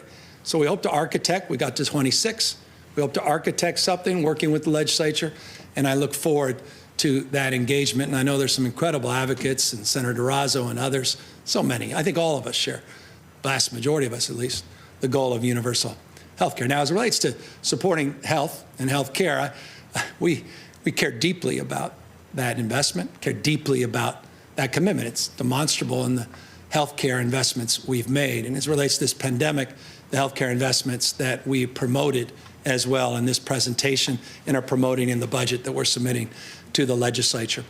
It's interesting, as of this morning, we also providing resources that are not necessarily on the balance sheet and aren't reflected necessarily in a budget. 1,748 individual staff members now have been deployed to help our local health departments, a demonstrable example of our commitment to support our local health departments. 360 DOD personnel. We're asking for an additional 500 more, state as well as federal support. We are providing resources across the spectrum in terms of the federal dollars that are going to be going out and supporting subsequent efforts on contact tracing. You saw the numbers. Testing, vaccinations, all the other supports in terms of isolation, quarantine. You saw that package of supports. All of that supporting the local health officer infrastructure. So we are committed to that cause, committed to those partnerships, committed to addressing, the spirit of your question, the stresses that are placed upon those local health officers in the midst of this pandemic, particularly our hospitals, and notably in 2 or 3 parts of the state. Governor John Myers from Los Angeles Times. I want to talk about vaccination money for a moment in this budget. You mentioned $372 million, but my early read doesn't find a lot of specificity. You offered some ideas the other day. So are these just ideas? Do you have details you're asking the legislature for on how to spend that money? And it's also not in your most urgent priority list of money you're asking the legislature to take action on. Yeah, we'll back these up. As you know, these are budget proposals, and we will work with the legislature on filling in the blanks through what you know well, and others may not be familiar with, called a trailer bill. In the trailer bill, we'll lay out nuance and detail. As it relates to vaccinations, we have a comprehensive vaccination plan. I want to go specifically to your point of concern, or at least reflected consideration and concern. As it relates to the vaccination protocols and processes, you may recall a number of months ago, we created a scientific safety review group whose goal, in fact, on October 19th, they stood up, 16 members, because it includes members from outside the state of California. Their goal was to look at the safety and the efficacy of the Moderna and the Pfizer vaccine. We created another committee called the Guidelines Working Group that is made up of 16 people with expertise in terms of vaccinations. They have been working very, very publicly and collaboratively with a third group of 60 members, a community advisory committee. They meet consistently. They just met on Wednesday, and they had a public discussion to lay out in detail our vaccination strategy. So I want to make it crystal clear. in a very transparent way, we have laid out a vaccination blueprint, and we update it and iterate it on a consistent basis. Proof point, just yesterday, we updated our guidelines related to vaccinations. I'll go to a slide here in a brief moment so everybody can familiarize themselves with what we put out yesterday so we can answer the specific question around planning in terms of the utilization of vaccinations. As you recall, the first phase for vaccinations is phase 1A. It's about 3 million people. That prioritizes healthcare workers and residents in long-term congregate settings, not just skilled nursing facilities, but residential care facilities and assisted living facilities. We recognize some of the bottlenecks. It's not unique to California, quite the contrary, talking to governors all across the country. Some of the bottlenecks in terms of the prioritization, a lot of that through the spirit of the CDC and the guidelines they put forth, but certainly that we put out with our guidelines working group. So we laid out a strategy. Within each phase, there's 3 tiers. I'm not offering those tiers for you today, but they're available on our covid19.ca.gov website, specific tiers, specific vaccination strategy. What we did yesterday is we updated the guidelines recognizing some of the bottlenecks in terms of this cohort, and now we are allowing people more flexibility at the local level, county level, but also providers across the spectrum, more flexibility in terms of moving between tiers. This is tier 1 and 2 of the next phase, which that flexibility allows us to go into different cohorts, different ages within different sectors of our economy. So we're loosening this up. We have a specific goal of 1 million vaccinations within the next 10 days that we want to administer, and that's part of our vaccination plan. Now, money that we have in the existing budget, we are halfway through the fiscal year, existing budget, a lot of that came from the original CARES Act. We're using those resources right now to advance this cause, to support our county hospitals, or rather support our county local health offices, and to support those that are partnering with us in this endeavor. A lot of money went directly to the counties, LA County notably, not just to the state. We also partnered with Walgreens, and we partnered with CVS. Walgreens and CVS, as part of our vaccination plan, are distributing vaccinations in our skilled nursing facilities in our other congregate settings. So that's all part and parcel of the broader vaccination plan. This new money that we'll put up will help support those existing efforts, help amplify areas, in this case, which need to be amplified, and that is culturally competent, peer-to-peer engagement to encourage communities that have historically, and for good reason, felt reticent to take vaccines to begin to have those vaccines more safely administered. We want to do more PSAs. We want more partnerships with CBOs. That is part of the work we're doing in real time with the legislative support. In fact, we had a number of legislators on yesterday, a Zoom call, talking about some of these efforts as a preview to this year's budget. They'll all be part and parcel of our trailer bill. So if I could just follow up quickly, Governor. So I think what part that I hear you saying is that some of this is to be determined. 372 million feels like a very specific number, so I thought there might be more detailed plans on that. But as a part of this too, who ultimately is accountable in California for the vaccine distribution? If it goes well, if it doesn't go well, who does the public hold accountable? Well, they always hold the governor accountable regardless. And so you will, others will, when in doubt. Things go well, they'll celebrate the success of all the local partners. It's part and parcel of any role of responsibility. I'm used to it. Being an entrepreneur, at the end of the day, buck stops with the person that had the privilege of signing the paychecks as mayor and certainly as governor. So I recognize that role and responsibility. It's interesting. It's not just an interesting point. I think there's a sense that the governors have somehow received vaccines, and then the governors decide where the vaccines go.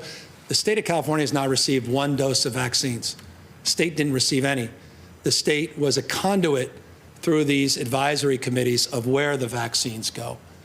And it goes to local partners well established. I'll remind folks who may not be familiar, every year the state of California distributes roughly 19 million doses of the flu vaccine.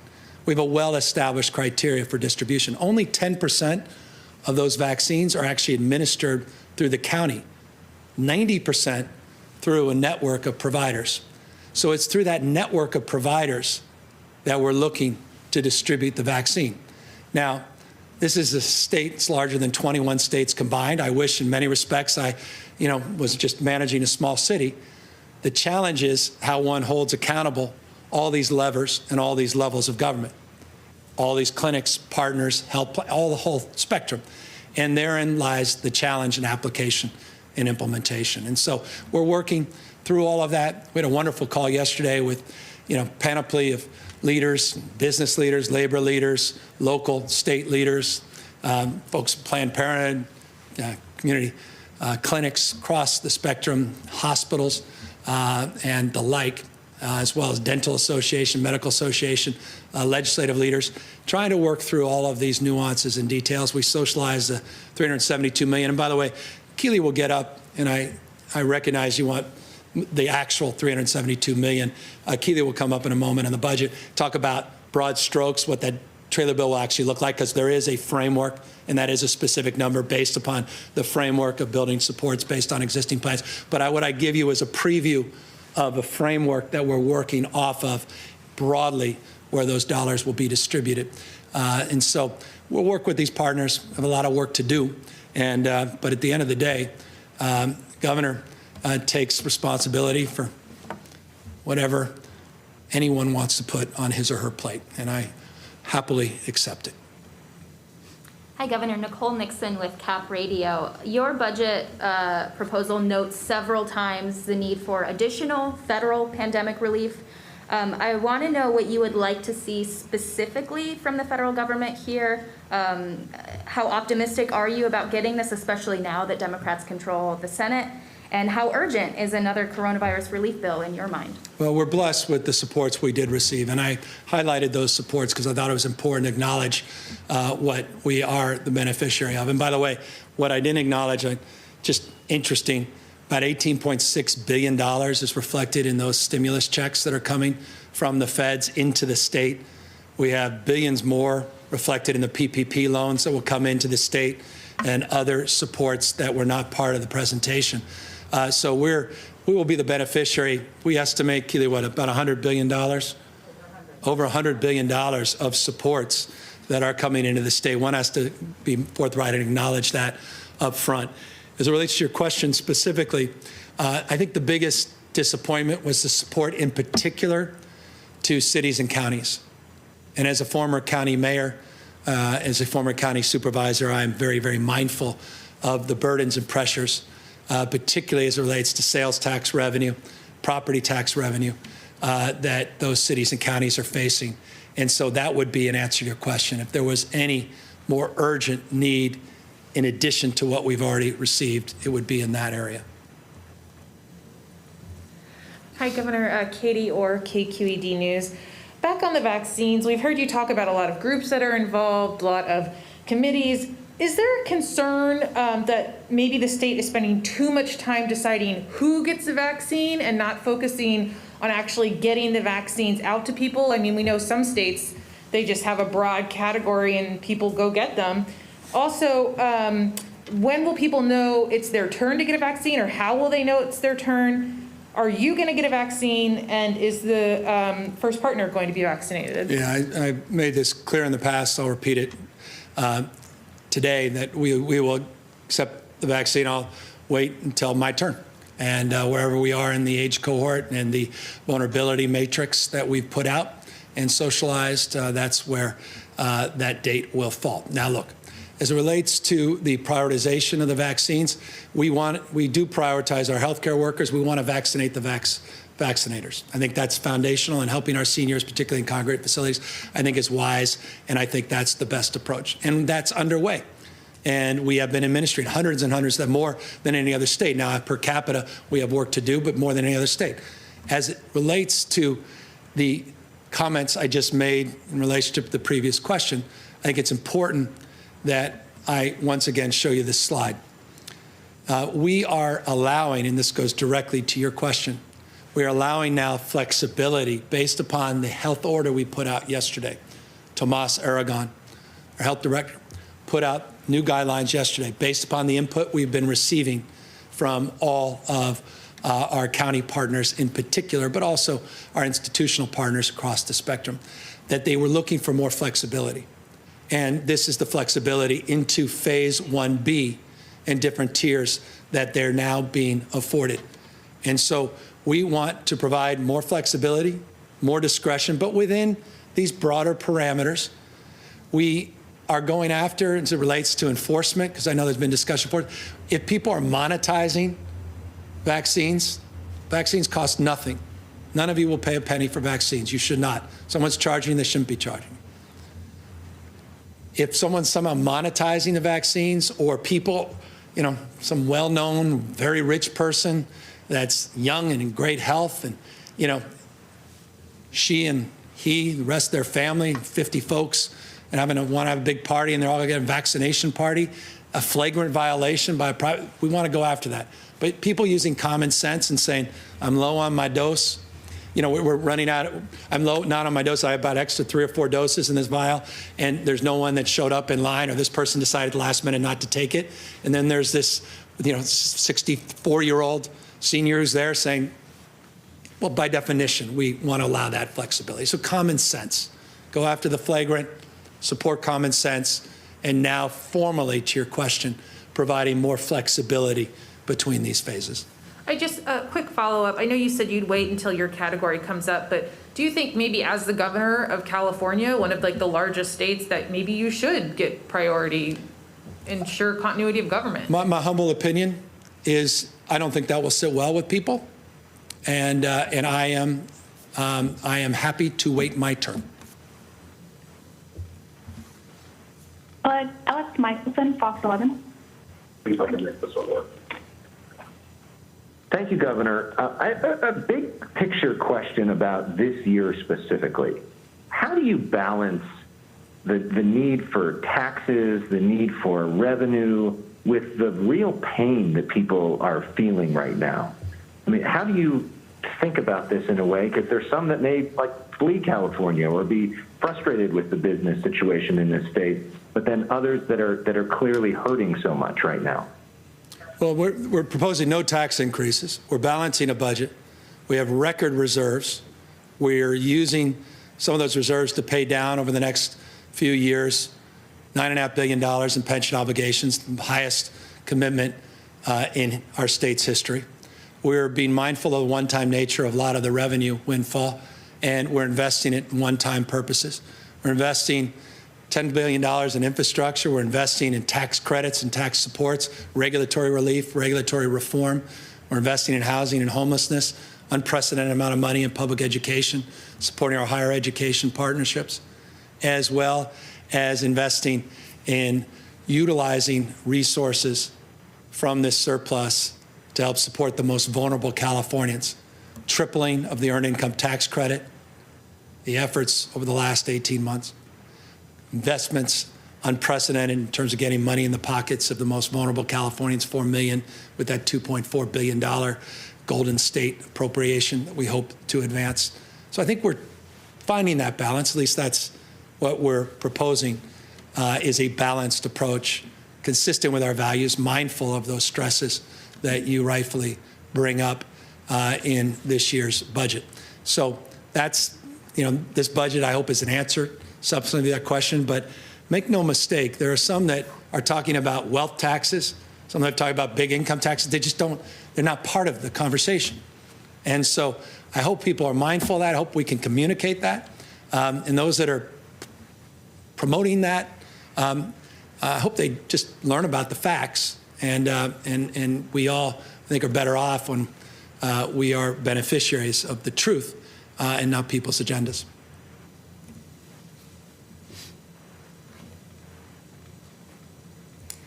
Hi, Governor Maribel Lopez, Univision 19. And my question is about the stimulus golden package. There are communities out there that they lack of information, they don't get enough information. They maybe understand that money is coming, help is coming, but they need more information.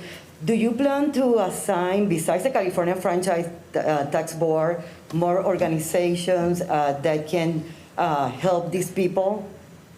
Well, the answer is yes. We have an amazing partnership called Listos. Listos has been established through the Office of Emergency Services. Listos has been central in our efforts to reach out to diverse communities across the spectrum in a very culturally competent way, bottom up, as it relates to our emergency management, wildfire mitigation, and recovery efforts. We are specifically now in this budget asking the legislature to approve additional supports for Listos to advance the effort to address socioeconomics and address the utilization of a similar framework for Listos to more broadly engage communities in terms of eligibility, in terms of information, across the spectrum of supports, accessing the I-10 under the EITC. And forgive me, I'll provide folks more information about that another time, to provide resources, or rather information about resources in our rapid resource program for mixed status families and for newcomers into the state of California and refugees, to provide information on our Housing to Harvest program, which is a credible partnership with our farm workers, to provide more information, more supports in that space. Number two, in addition to Listos helping broaden that engagement and that support, we also have taken our lessons learned from our census. California put more money up, I think even on a justice per capita basis, than probably any other state, at least most other states, to supplement our census efforts. Stubborn, difficult process. There was some success, there were some lessons learned. We're taking all of that and the construct of partnership that was established with community-based organizations, as well as state partners, individual actors, and we are now using those lessons and beginning to translate those efforts into more testing and more vaccination outreach efforts. So that's a second strategy in parallel with Listos to do, I think, exactly what you rightfully suggest is critical in a state as diverse as the state of California. Talking now about COVID-19 and the same community, especially farm workers, they are not getting enough information. They go to work every day. Some of them, they get sick. Others live in fear of getting sick. And this is putting them in a position that some people are taking advantage of them. Talking with some organizations, they said that they go there every day and basically they live in a limbo. Yeah, look, we have prioritized our farm workers in our second tier, which is our tier beyond healthcare workers and seniors in congregate facilities, as a top priority in terms of accessing the availability of the vaccines. Our community partnerships that I just framed as it relates to the census partners that were critical in working with farm worker community are now being utilized to help support not only in terms of accessing vaccines, getting additional port testing, but also that Housing for Harvest program that I mentioned, which is specifically tailored for farm workers. We also have provided new rules and regulations, though we are now in a abeyance frame, but it's nonetheless important to note, with Cal OSHA to help support some of the gross violations of people that are abusing farm workers. And while we're not going to assess penalties as part of this abeyance of agreement that we're currently in, this interim agreement with the private sector, we are significantly increasing our outreach and engagement so that we can constructively bring people back in to enforcement. So there's a lot more support in this space for farm workers than have been in the past, including on the food side of the spectrum, where a big part of that last $90 million that we put in October for food banks and tribes also was targeted to help support our farm workers as well. I want to ask my team to provide you a comprehensive list. You'll see all kinds of other protections relates to sick leave and relates to issues of paid leave and issues related to workers' comp, all these other supports that we provided our farm workers as well. They'll get that to you immediately. What about education for them? Because that they are lacking of education too. They are fear of maybe doing the test, maybe the vaccine when it's ready for them, because they don't know how that works. Yeah. So big part of Don's question about where's the $372 million going to be used. We're going to build, I referenced this obliquely. Let me now take advantage of your question to express more specifically. A big part of our effort is to amplify our peer-to-peer engagement, to amplify our outreach, to amplify our partnerships with community-based organizations, trusted messengers. We did that, as you recall, directly with mixed status families and individuals that were here without documentation in the state of California a few months ago through an unprecedented effort to provide $125 million in direct supports to people regardless of their immigration status. And we built a framework of partnerships throughout the state of California with CBOs, with trusted messengers. So building off of that, we've got a whole new suite of outreach efforts. We just need to fund them at the next level. That will be part of the trailer bill, part of the spend plan of the $372 million on the vaccines. On Monday, you've just inspired me. On Monday, because I have them, I want to show you some new PSAs we're putting out, but I also want you to see not just how we're doing it in language. I'll also give you a little bit of backup to the packet of outreach that we'll be doing, the package that includes these trusted messengers, as it includes more specific outreach to our farm workers, not just in the Central Valley, the Central Coast, throughout the state of California, so you can see specifically, and maybe you guys can help promote as well in your network those PSAs and those partnerships as well, which could go a long way to help us. Governor Carla Marinucci from Politico. You consistently describe California as America's next coming attraction, a place that's inventing the future, and yet California is not inventing the future when it comes to getting these vaccines out. It's in the bottom tier. You noted today different groups with experts, 100 experts and 3 tiers, et cetera, to help get this out. But what we hear from readers who want me to ask you, you have used your emergency powers as governor in the past, sometimes to criticism. If this isn't an emergency, what is? What is stopping you from doing that, from bringing in the National Guard or anything else you need to do? And specifically, what can you promise Californians when it comes to when they can get the vaccine and when they'll be notified? And then if I can add another question, do you support the call for impeachment or the invoking of the 25th Amendment that the House Speaker has asked for? Let me just take that off the table. I'm focused on the distribution of vaccines, answering the first part of your question as a priority, and presenting a balanced budget to the legislature and engaging in these issues with priority and more focus. As it relates to the issue of the vaccinations, the goal is 1 million vaccines by the end of next week, specifically.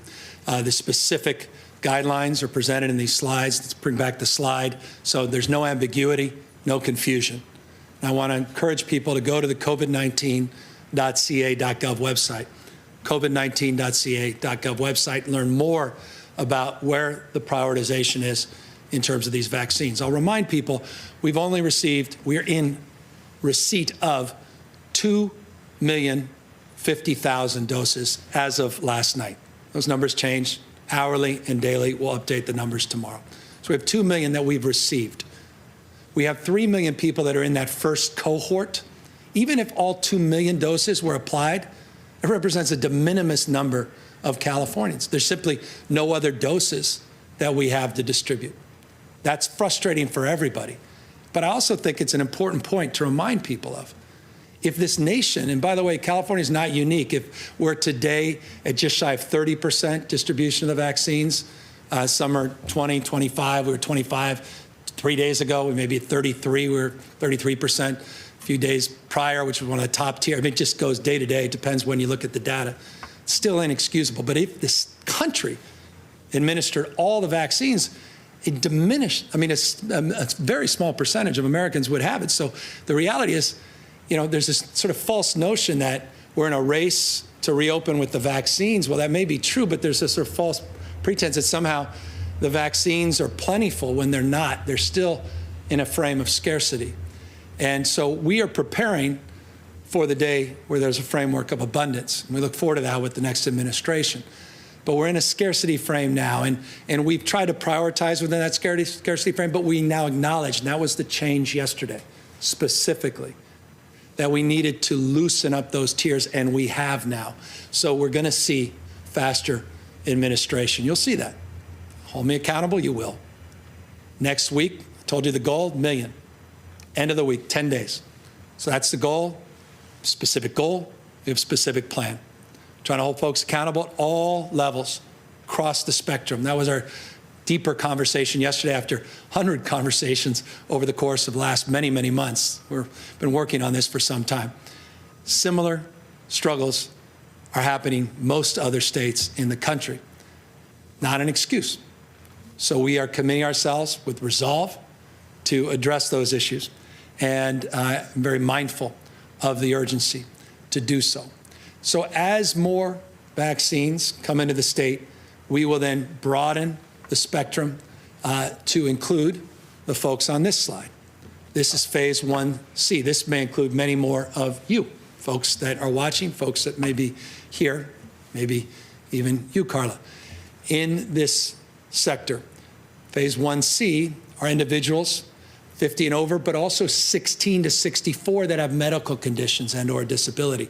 That's that next phase. But this phase has to happen, or will only happen, when we have millions and millions of doses that currently are not available. But we're preparing for that.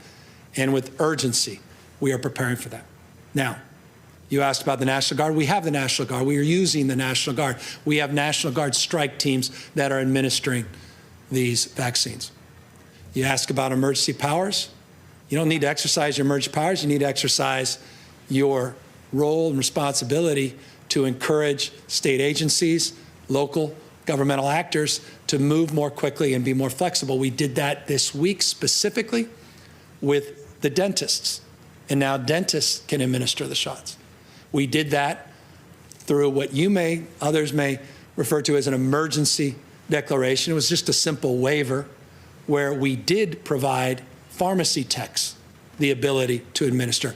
We have dozens and dozens of individuals and job descriptions now where people can administer. And so we have been exercising that authority, just to clear the decks on those concerns or that question, and in particular, the issue of the National Guard. So we're going to do more of that, and we're going to broaden the spectrum of those supports. There's new dollars coming in will allow us to do more of that. But the most important thing I think we did in the last 48 hours, and that is increase the flexibility between tiers. And I would expect, and you should expect, that we are going to see a substantially higher number of vaccines administered in the coming days and weeks. To follow up on that, by when can you promise most Californians they can get that vaccine? And also the issue on the Trump 25th Amendment. Yeah, I told you I'm not focused on that. I took the latter part of that question. I'm just focused on vaccines. I'm focused on the budget. So forgive me on the latter part of that question and the follow-up. But specifically, again, when will the majority, which suggests 20 million Californians, have access to the vaccine? No human being, the president on down, current and future president, Anthony Fauci himself, could not answer that question. The CEO of Pfizer can't answer that question. The CEO of Moderna, J&J, folks out there at Oxford can't answer that question. It's when the vaccines are produced at scale and made available to the state, then we can answer the question, 20+ million Californians can have access. We're hoping that happens in the first quarter of next year, or this year. And we're hoping by April, May, we're really starting to scale across all of these phases, across all of these tiers. And we've dealt substantially with all of the impediments and all the logistical challenges. But we are in a scarce frame, just 2 million doses having arrived, 4 million people, prioritizing the vaccinators that vaccinate, or rather, we want to vaccinate the vaccinators and healthcare workers as a first priority, and then seniors in congregate facilities, and now with these 2 tiers, which I hope the slide's still up, to broaden the flexibility so that there's no waste in terms of the distribution. And as I said, here's your next thing to hold me accountable to: 1 million doses within the next, not 10 days, it was 10 days yesterday when I announced it to the team, 9 days. Hi, Governor. Ashley Zavala with Nexstar Media Group. I know on eviction moratorium extension, you want the legislature to work within the coming weeks on this. I was wondering if there's a date, a month, a time in 2021 that you're hoping to extend it to. That's part of the negotiations, part of the give and take, part of the back and forth. What made the last negotiation successful is that every time I was asked about it in public, I didn't answer the question specifically in an effort to create a process of trust with the critical groups that we're currently negotiating with, and to express my respect for the legislative leaders that are working overtime to advance this cause.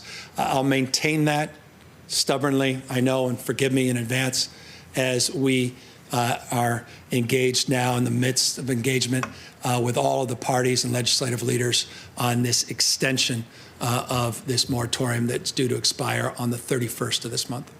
On that note, what do you say to Californians who are facing that deadline, in a matter of weeks? That we are resolved, we are committed.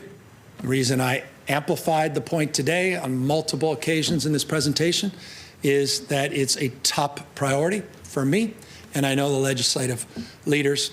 And so we are going to find a way to get it done, just as we did the last time. So that's what I would say. We see you, we hear you. We're very mindful of your anxiety, your stress, and we will get something done. Hi, Governor. Alexi Casa from the San Francisco Chronicle. You mentioned a couple days ago wanting to use this budget process to more quickly get the federal rent relief to Californians, but we haven't heard any specifics yet on how that's going to happen. So what is the state specifically doing to get that money to people? When should people who need it expect to get it, and how? So it's $2.6 billion. 1.4 comes to the state. 1.2 billion of the 2.6 goes to districts with populations larger than 200,000. There's flexibility that resides within both buckets. What we're currently trying to do, specific to your question, is work across the jurisdictions, CSAC, it's our county partners, League of Cities, our city partners, and working with legislative leaders that care deeply about this, including the two leaders, the Assembly and the Senate and their staffs, to figure out a partnership, a process to partner, to make sure we're amplifying efforts, not duplicating efforts. We have to be mindful of a spectrum of considerations. You may recall in the deal that we established and announced late August that expires on January 31st, that there's a payback provision of 25% that goes into effect. There's also considerations, not just, as I noted earlier, tenants, but also small landlords that are under the gun and stressed as it relates to banking relationships and the like. And so all of those have to be considered. We are in the midst of exchanging ideas, not only with legislative leaders, but key coalition partners, the same partners that helped us bring this original deal to the fore and ultimately through the legislative process and signature. So all of that's happening in real time. Now, on the $2.6 billion, it's important to note, that's the commitment from the feds. Those dollars are just starting to come in. So we can't put something out that hasn't come in yet. And so those dollars are coming this week. We're starting to see some of the loosening of the dollars.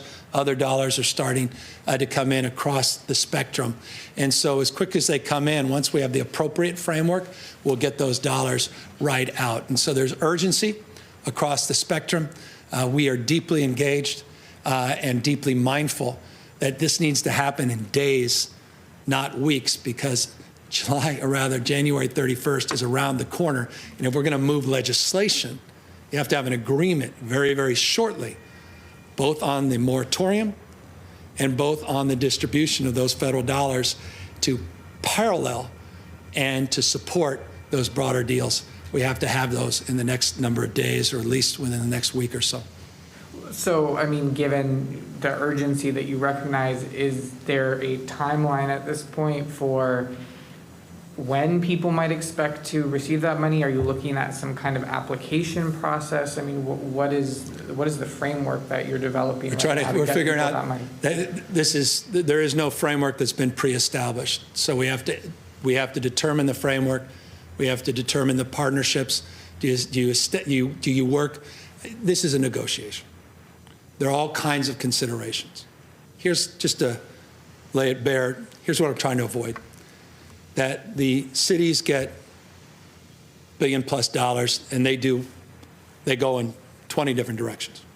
State gets in and we duplicate some of the directions, we replicate them, but we go in another direction. We're not amplifying, we're not coordinating, we're not supporting. We may use CDFIs. They may not. They may use trusted existing partners with rental assistance programs. They have philanthropic. All that has to be part of a broader. And I use CDFIs just as a proxy for the kind of intermediaries that exist, not literally but figuratively, in that rental frame. As a former mayor, San Francisco has dozens of different partners and nonprofits, not just state, or rather local administering functions at the county level. So the state's mindful of that. We're working through all those issues. We're trying to figure out what the rules and flexibility are with the federal dollars, see how far we can go. So all of that's just happening. All I can say in real time. I wish I could announce the details of a detailed proposal, but at this moment, we're in the middle of those negotiations. And then one more follow-up on Katie's question from earlier. You've had to quarantine twice in the past 2 months because of exposure to the coronavirus. So why, given the fact that it has directly affected you, do you still feel it's more appropriate for you to wait on a vaccine? Let me be candid with you. I have people that have my cell phone that are desperate for a vaccine. And I'm just being honest with you as a human being. When I just had a back and forth with someone that used to work for us, incredible woman, worked for me at the Health and Human Service Agency when I was a county supervisor, retired when I became mayor. Her husband's very ill.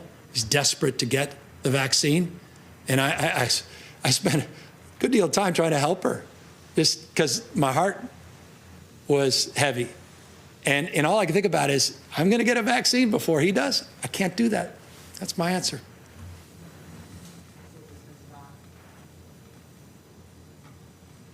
I can do my job, folks. We're doing it. And I like to think I'm still young, reasonably healthy. Maybe that's the answer to the question. Is that it? Well, that's a good way to end. I'm young, still reasonably young and healthy. Not sure after those questions, but God bless all of you. Thank you for the privilege of this time. And now for the show you've been waiting for, which is the, and by the way, let me just thank Keely and her team, as always. Forgive me. Rock star budget team, our finance team, HD, who, we joke. I say, who's the HD of this agency? He's a Brandon of himself.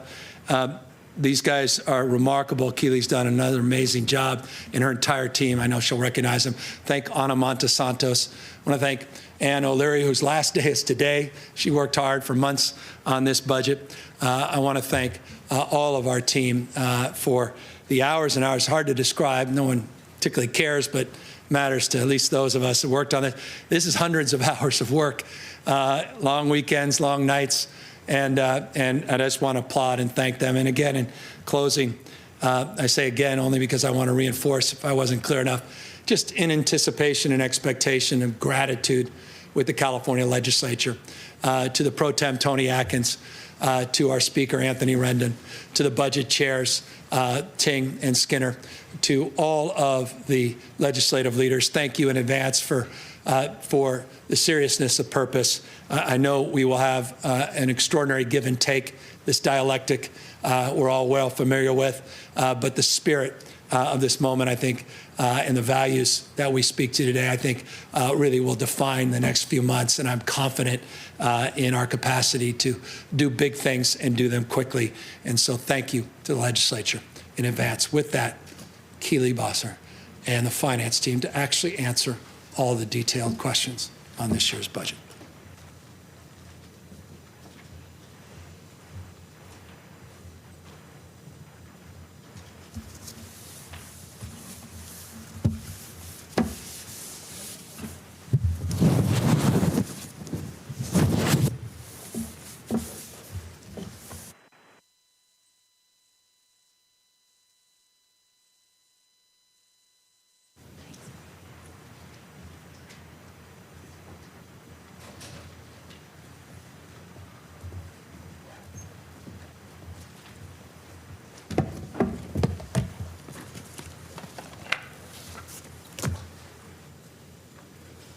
Good afternoon. I just want to start by saying thank you again to the Department of Finance, the whole team.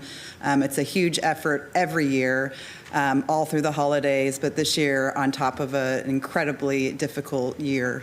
And so just really a lot of appreciation for all of their commitment under these unprecedented conditions that we're all living with. I wanted to talk a little bit about vaccines just at the top. The $372 million number is an estimate. We had to put that together before the first vaccination came to the state.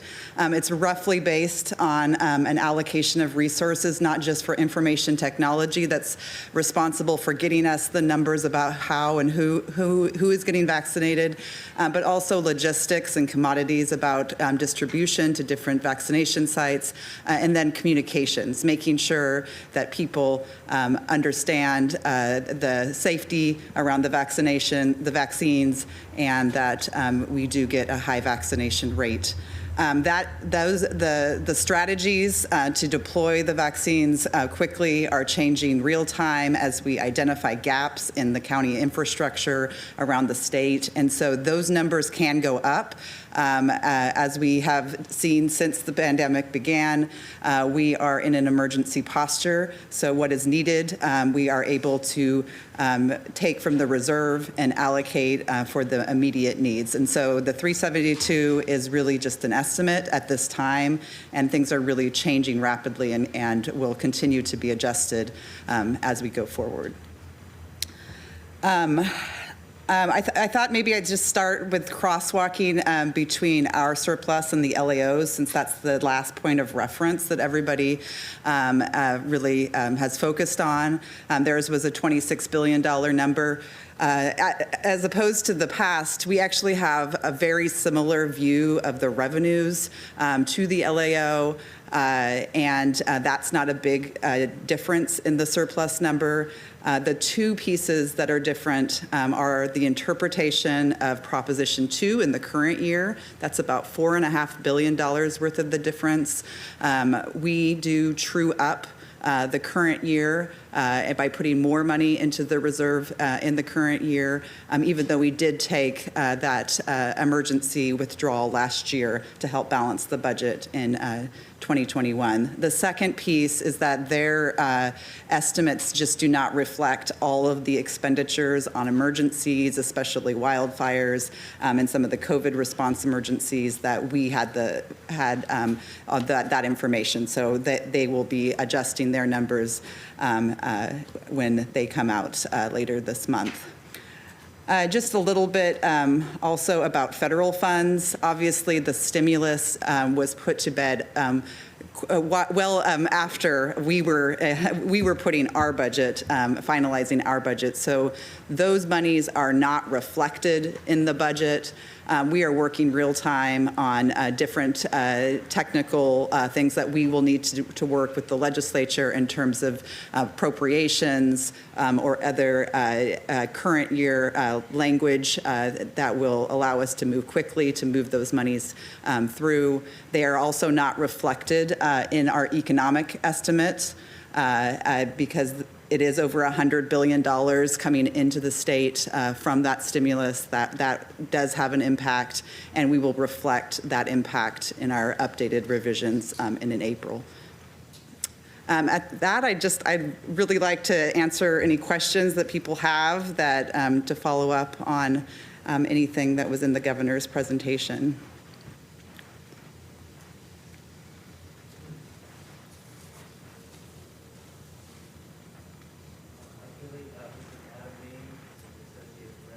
I know the governor said earlier that there were no tax increases that he's proposing.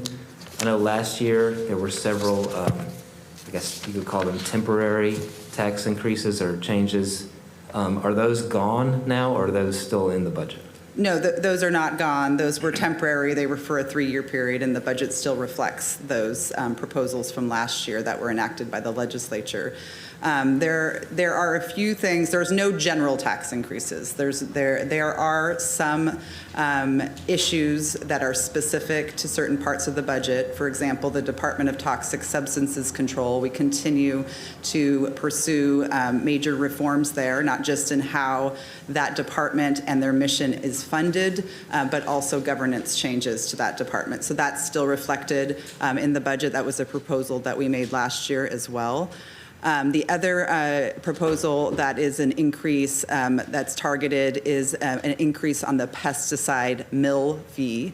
That increase would support not just the reduction of harmful pesticides in our agricultural system, but it also will be supporting the transition to those more integrated and regenerative approaches that have use fewer toxic pesticides. So those are two pieces that do require 2/3 vote, and we'll be asking the legislature to adopt.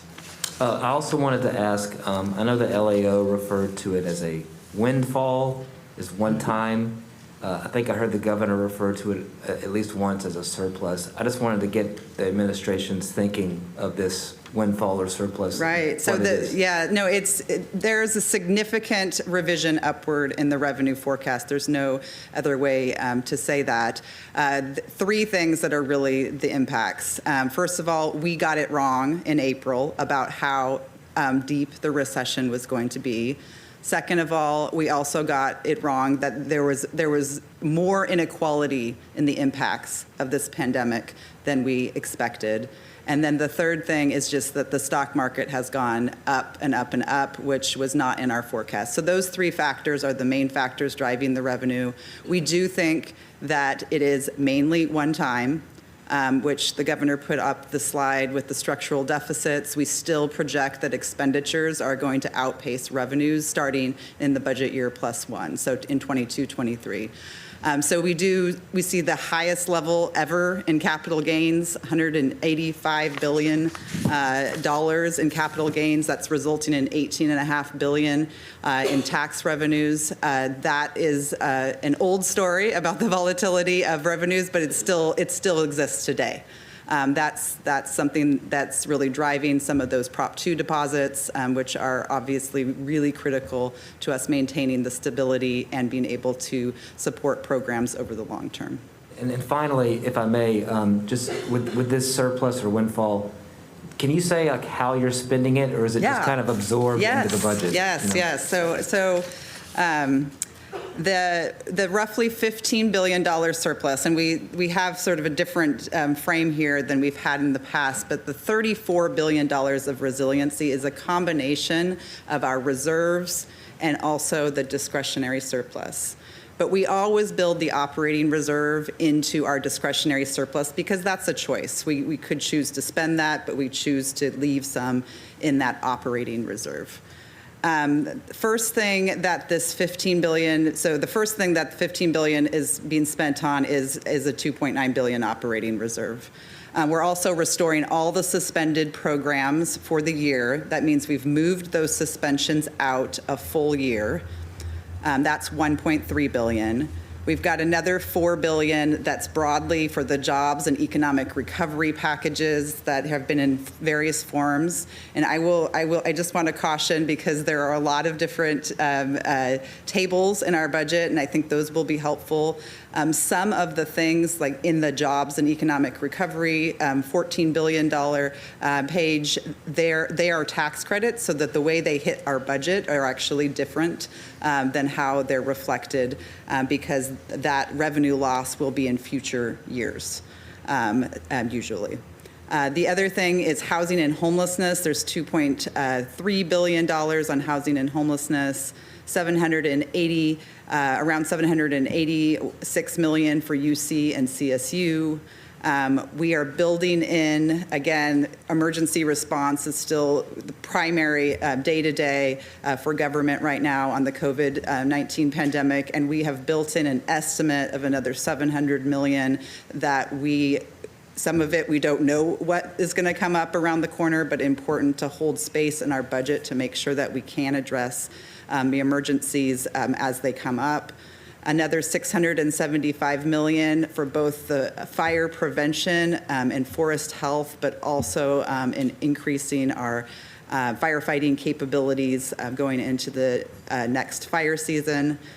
We have about $1 billion in money going towards different health and human services efforts, including CalAIM, also a innovative new big idea on addressing the population that we refer to as the incompetent to stand trial population. These are populations that are often being held in our jails, waiting for transfer to state mental hospitals. Then we also have a whole host of other adjustments that add up to about $1 billion too. So those are the broad strokes of where the governor has prioritized this surplus. The biggest one being jobs and economic recovery, and making sure that the state is well positioned to accelerate its recovery once we have the pandemic under control and people are vaccinated. And so that's a very high priority. Really important to note that when we talk about discretionary surplus, that doesn't include the Proposition 98 estimate. And so that's also a huge priority for this budget. Theo Douglas, TechWire. Yes, good afternoon, and thank you for taking my question. I'm interested to hear, to the extent that it's known, perhaps either from a sheer financial commitment or scope or simply its aim, is there a sense yet of what may be the state's most significant IT project in this budget that we might see head to procurement this year? So we're continuing. So one of the things that we're doing, and the governor went through this, but we're making some major investments in the Department of Technology to have that agency be able to really get in and spot problems before they occur. In the recent years, there's been a lot of triage and emergencies that the Department of Technology has leaned in on and has supported, but we want to make sure that they are also having a proactive ability to get in there. There are lots of projects that are in the pipeline, and so I don't know that I'm going to be able to speak specifically, but we continue to work to support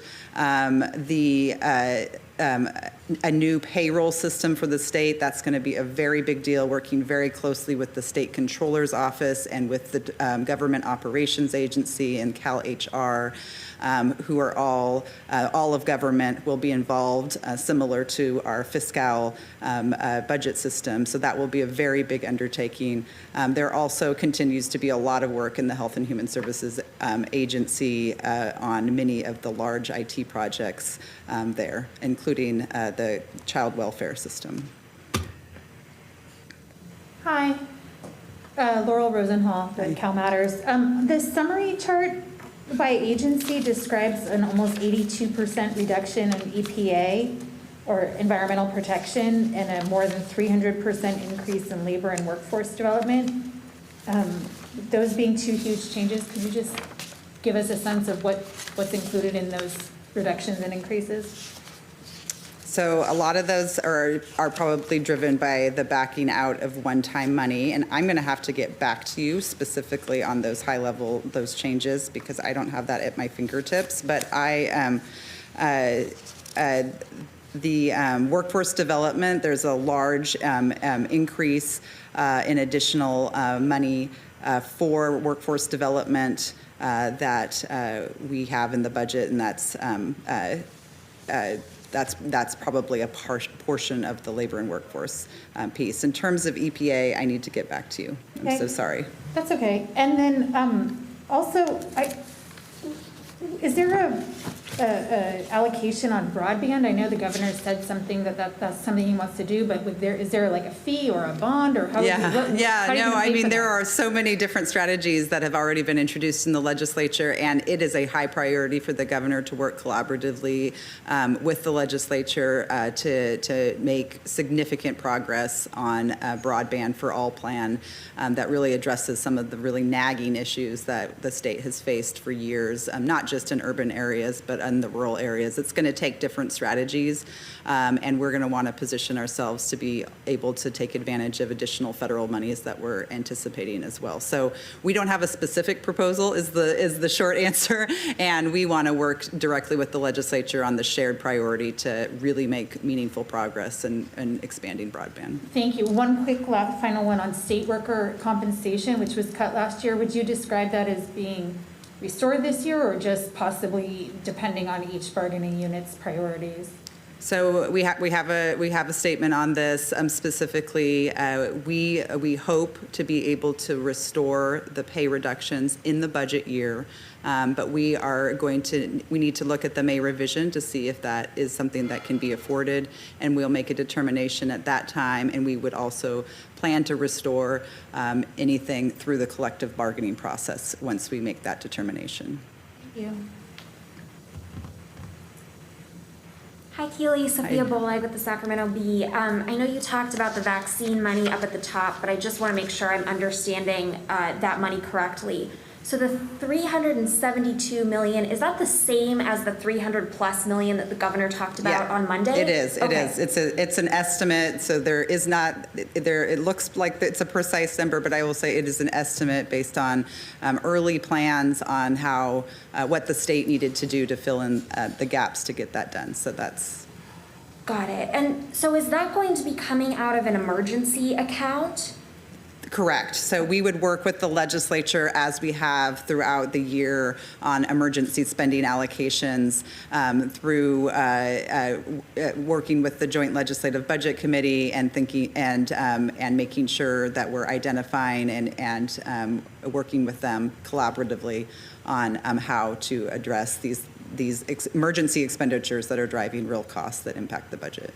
Got it. And so will the proposal as it's currently written, will it require legislative approval? I understand he's going to work with legislators on that, particular spending, but will they need to ultimately approve it, or can he just spend that money?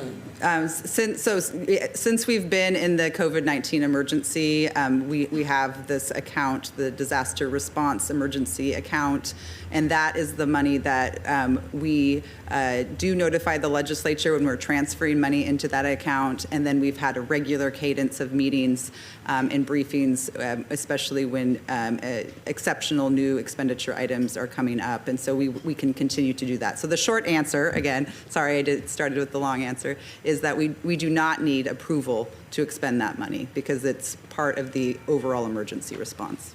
Got it. And just to confirm, that figure, I understand it's an estimate, but it doesn't currently include any federal money that it doesn't. Okay. So it's also just an estimate of what the spending is. It doesn't necessarily assume how it's paid for. We wanted to make sure and hold space in the general fund, but there's an opportunity for it to be offset by federal funding. Again, we put this budget together before we knew what the final federal actions were going to be. The bottom line on vaccines is that real-time strategies are changing and adjusting, and the money to make sure that distribution goes well and expedited we will spend what we need to spend on that from the emergency allocations. Got it. And then I just have one question about the supplemental payments that Newsom has proposed for low-income families. Yeah. So the way I understand the way the governor is proposing that those be allocated is you would take the families who received an EITC benefit from the 2019 tax year, so those who received it last year, and then you would also give it to ITIN filers who will be eligible for the 2020 year, so who are filing their taxes this year. Will that leave out any families who were not eligible in 2019 and who are not ITIN filers, but who are eligible in 2020? Possibly, and that's something that we're looking at. I think when we put this proposal together, I think this is, again, before the federal government acted and to extend the UI benefits, the plan was to get it out as quickly as possible. And because the EITC filings really are, very dependent on you getting your W-2 and, filing your federal tax return at the same time, those deadlines meant that those individuals would not get that payment until March, April, which is when most EITC filers do file. And so we wanted to go quickly, and that's why we used the 2019 recipients as the pool.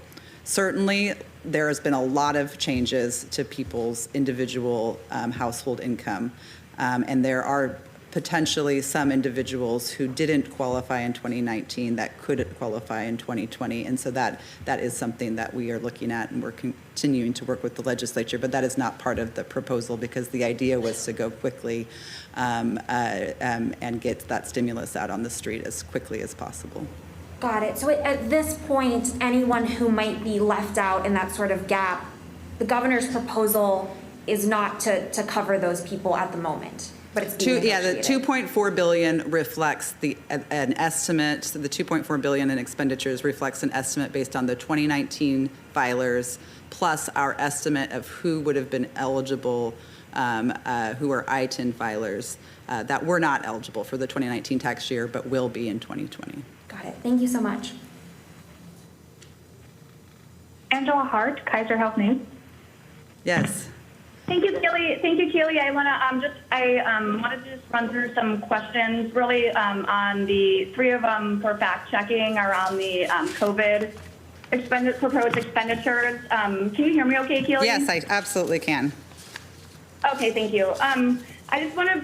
The governor presented a slide showing $4.4 billion for testing and for vaccines and tracing. In the budget, when it talks about those things, it talks about those programs, those funding for the programs as it's already passed. So I just want to be clear, that $4.4 billion, is that a new proposed expenditure in the budget? And if so, can you point me to where that is broken down? Yes, so it's on page 46.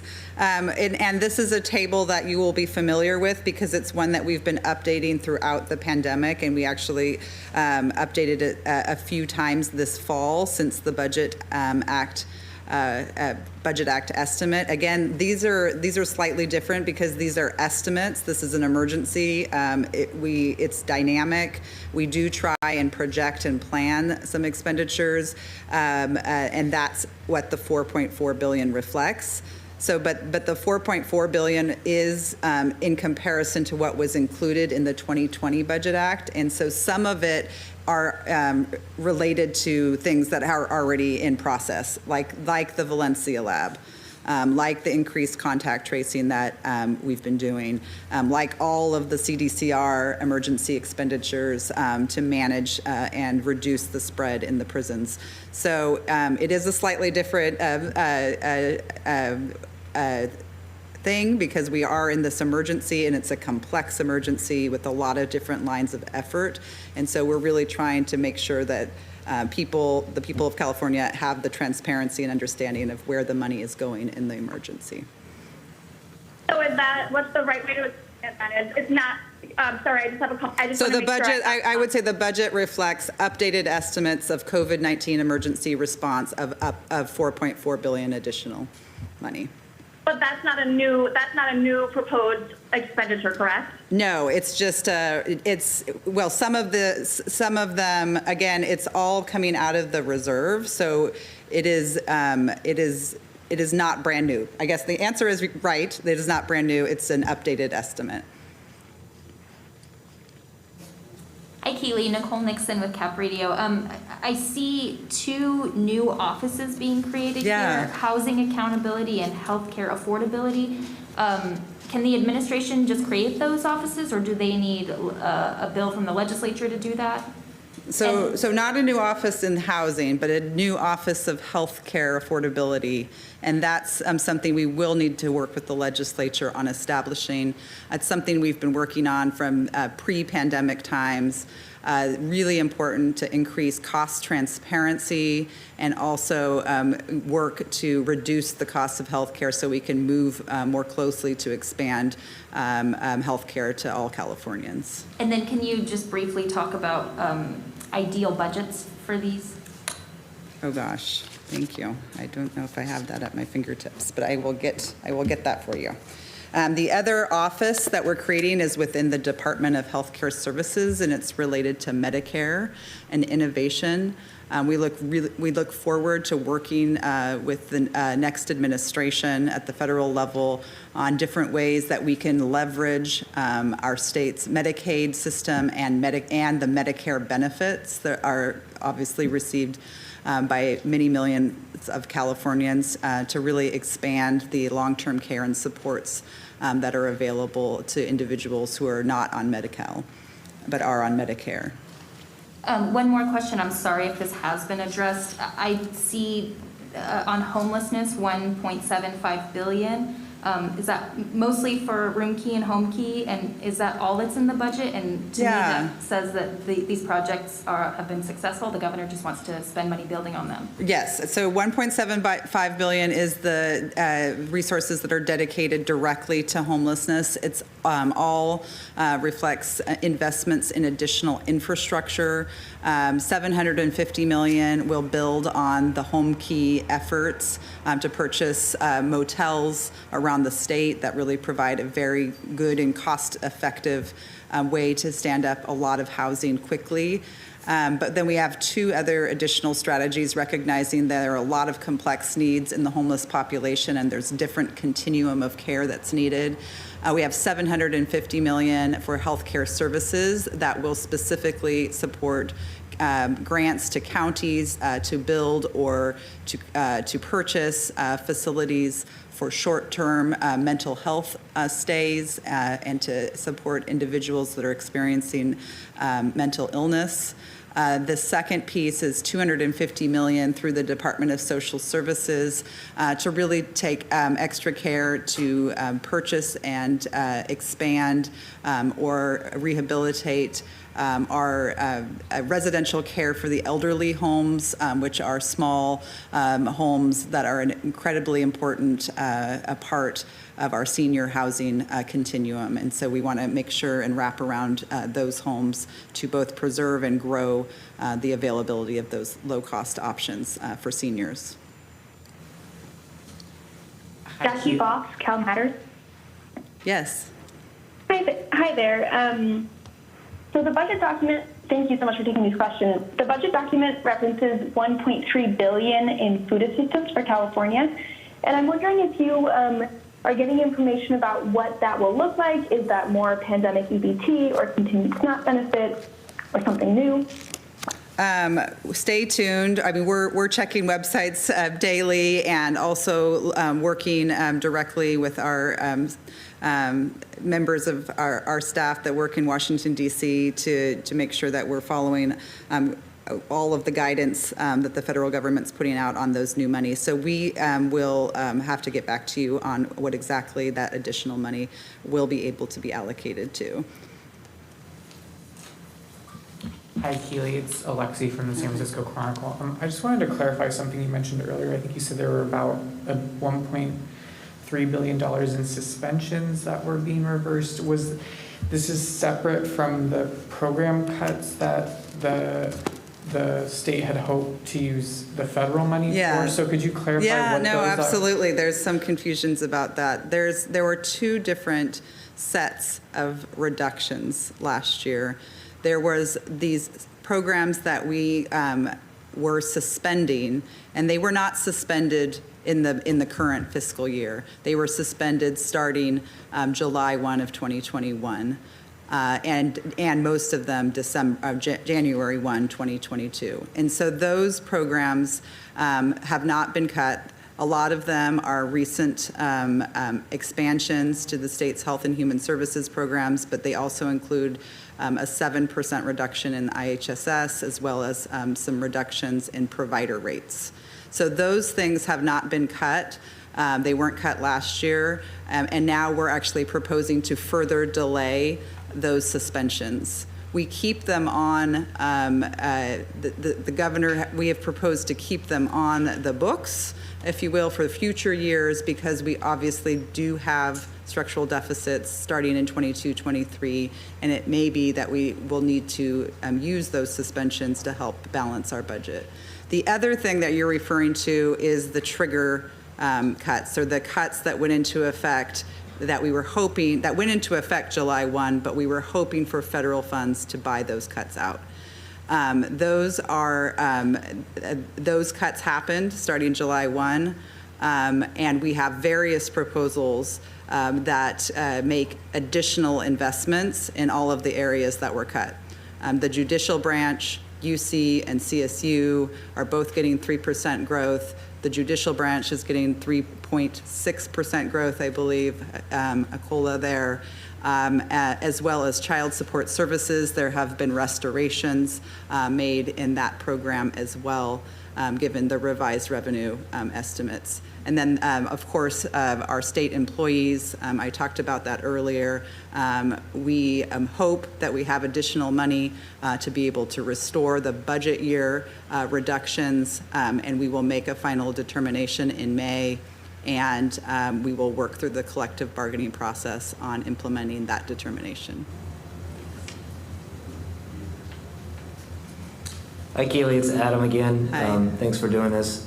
I think earlier you said we're expecting about $100 billion from the federal stimulus. Is that right? Yep, yes. Okay. And we have a table actually in Chapter 1 that reflects, it's on page 5. The vast majority is going to people, which is very important. $20 billion in unemployment insurance benefits and $18 billion for economic impact payments. So that stimulus was really so important to the nearly 4 million people still receiving some form of unemployment, and that will extend through March. Thank you.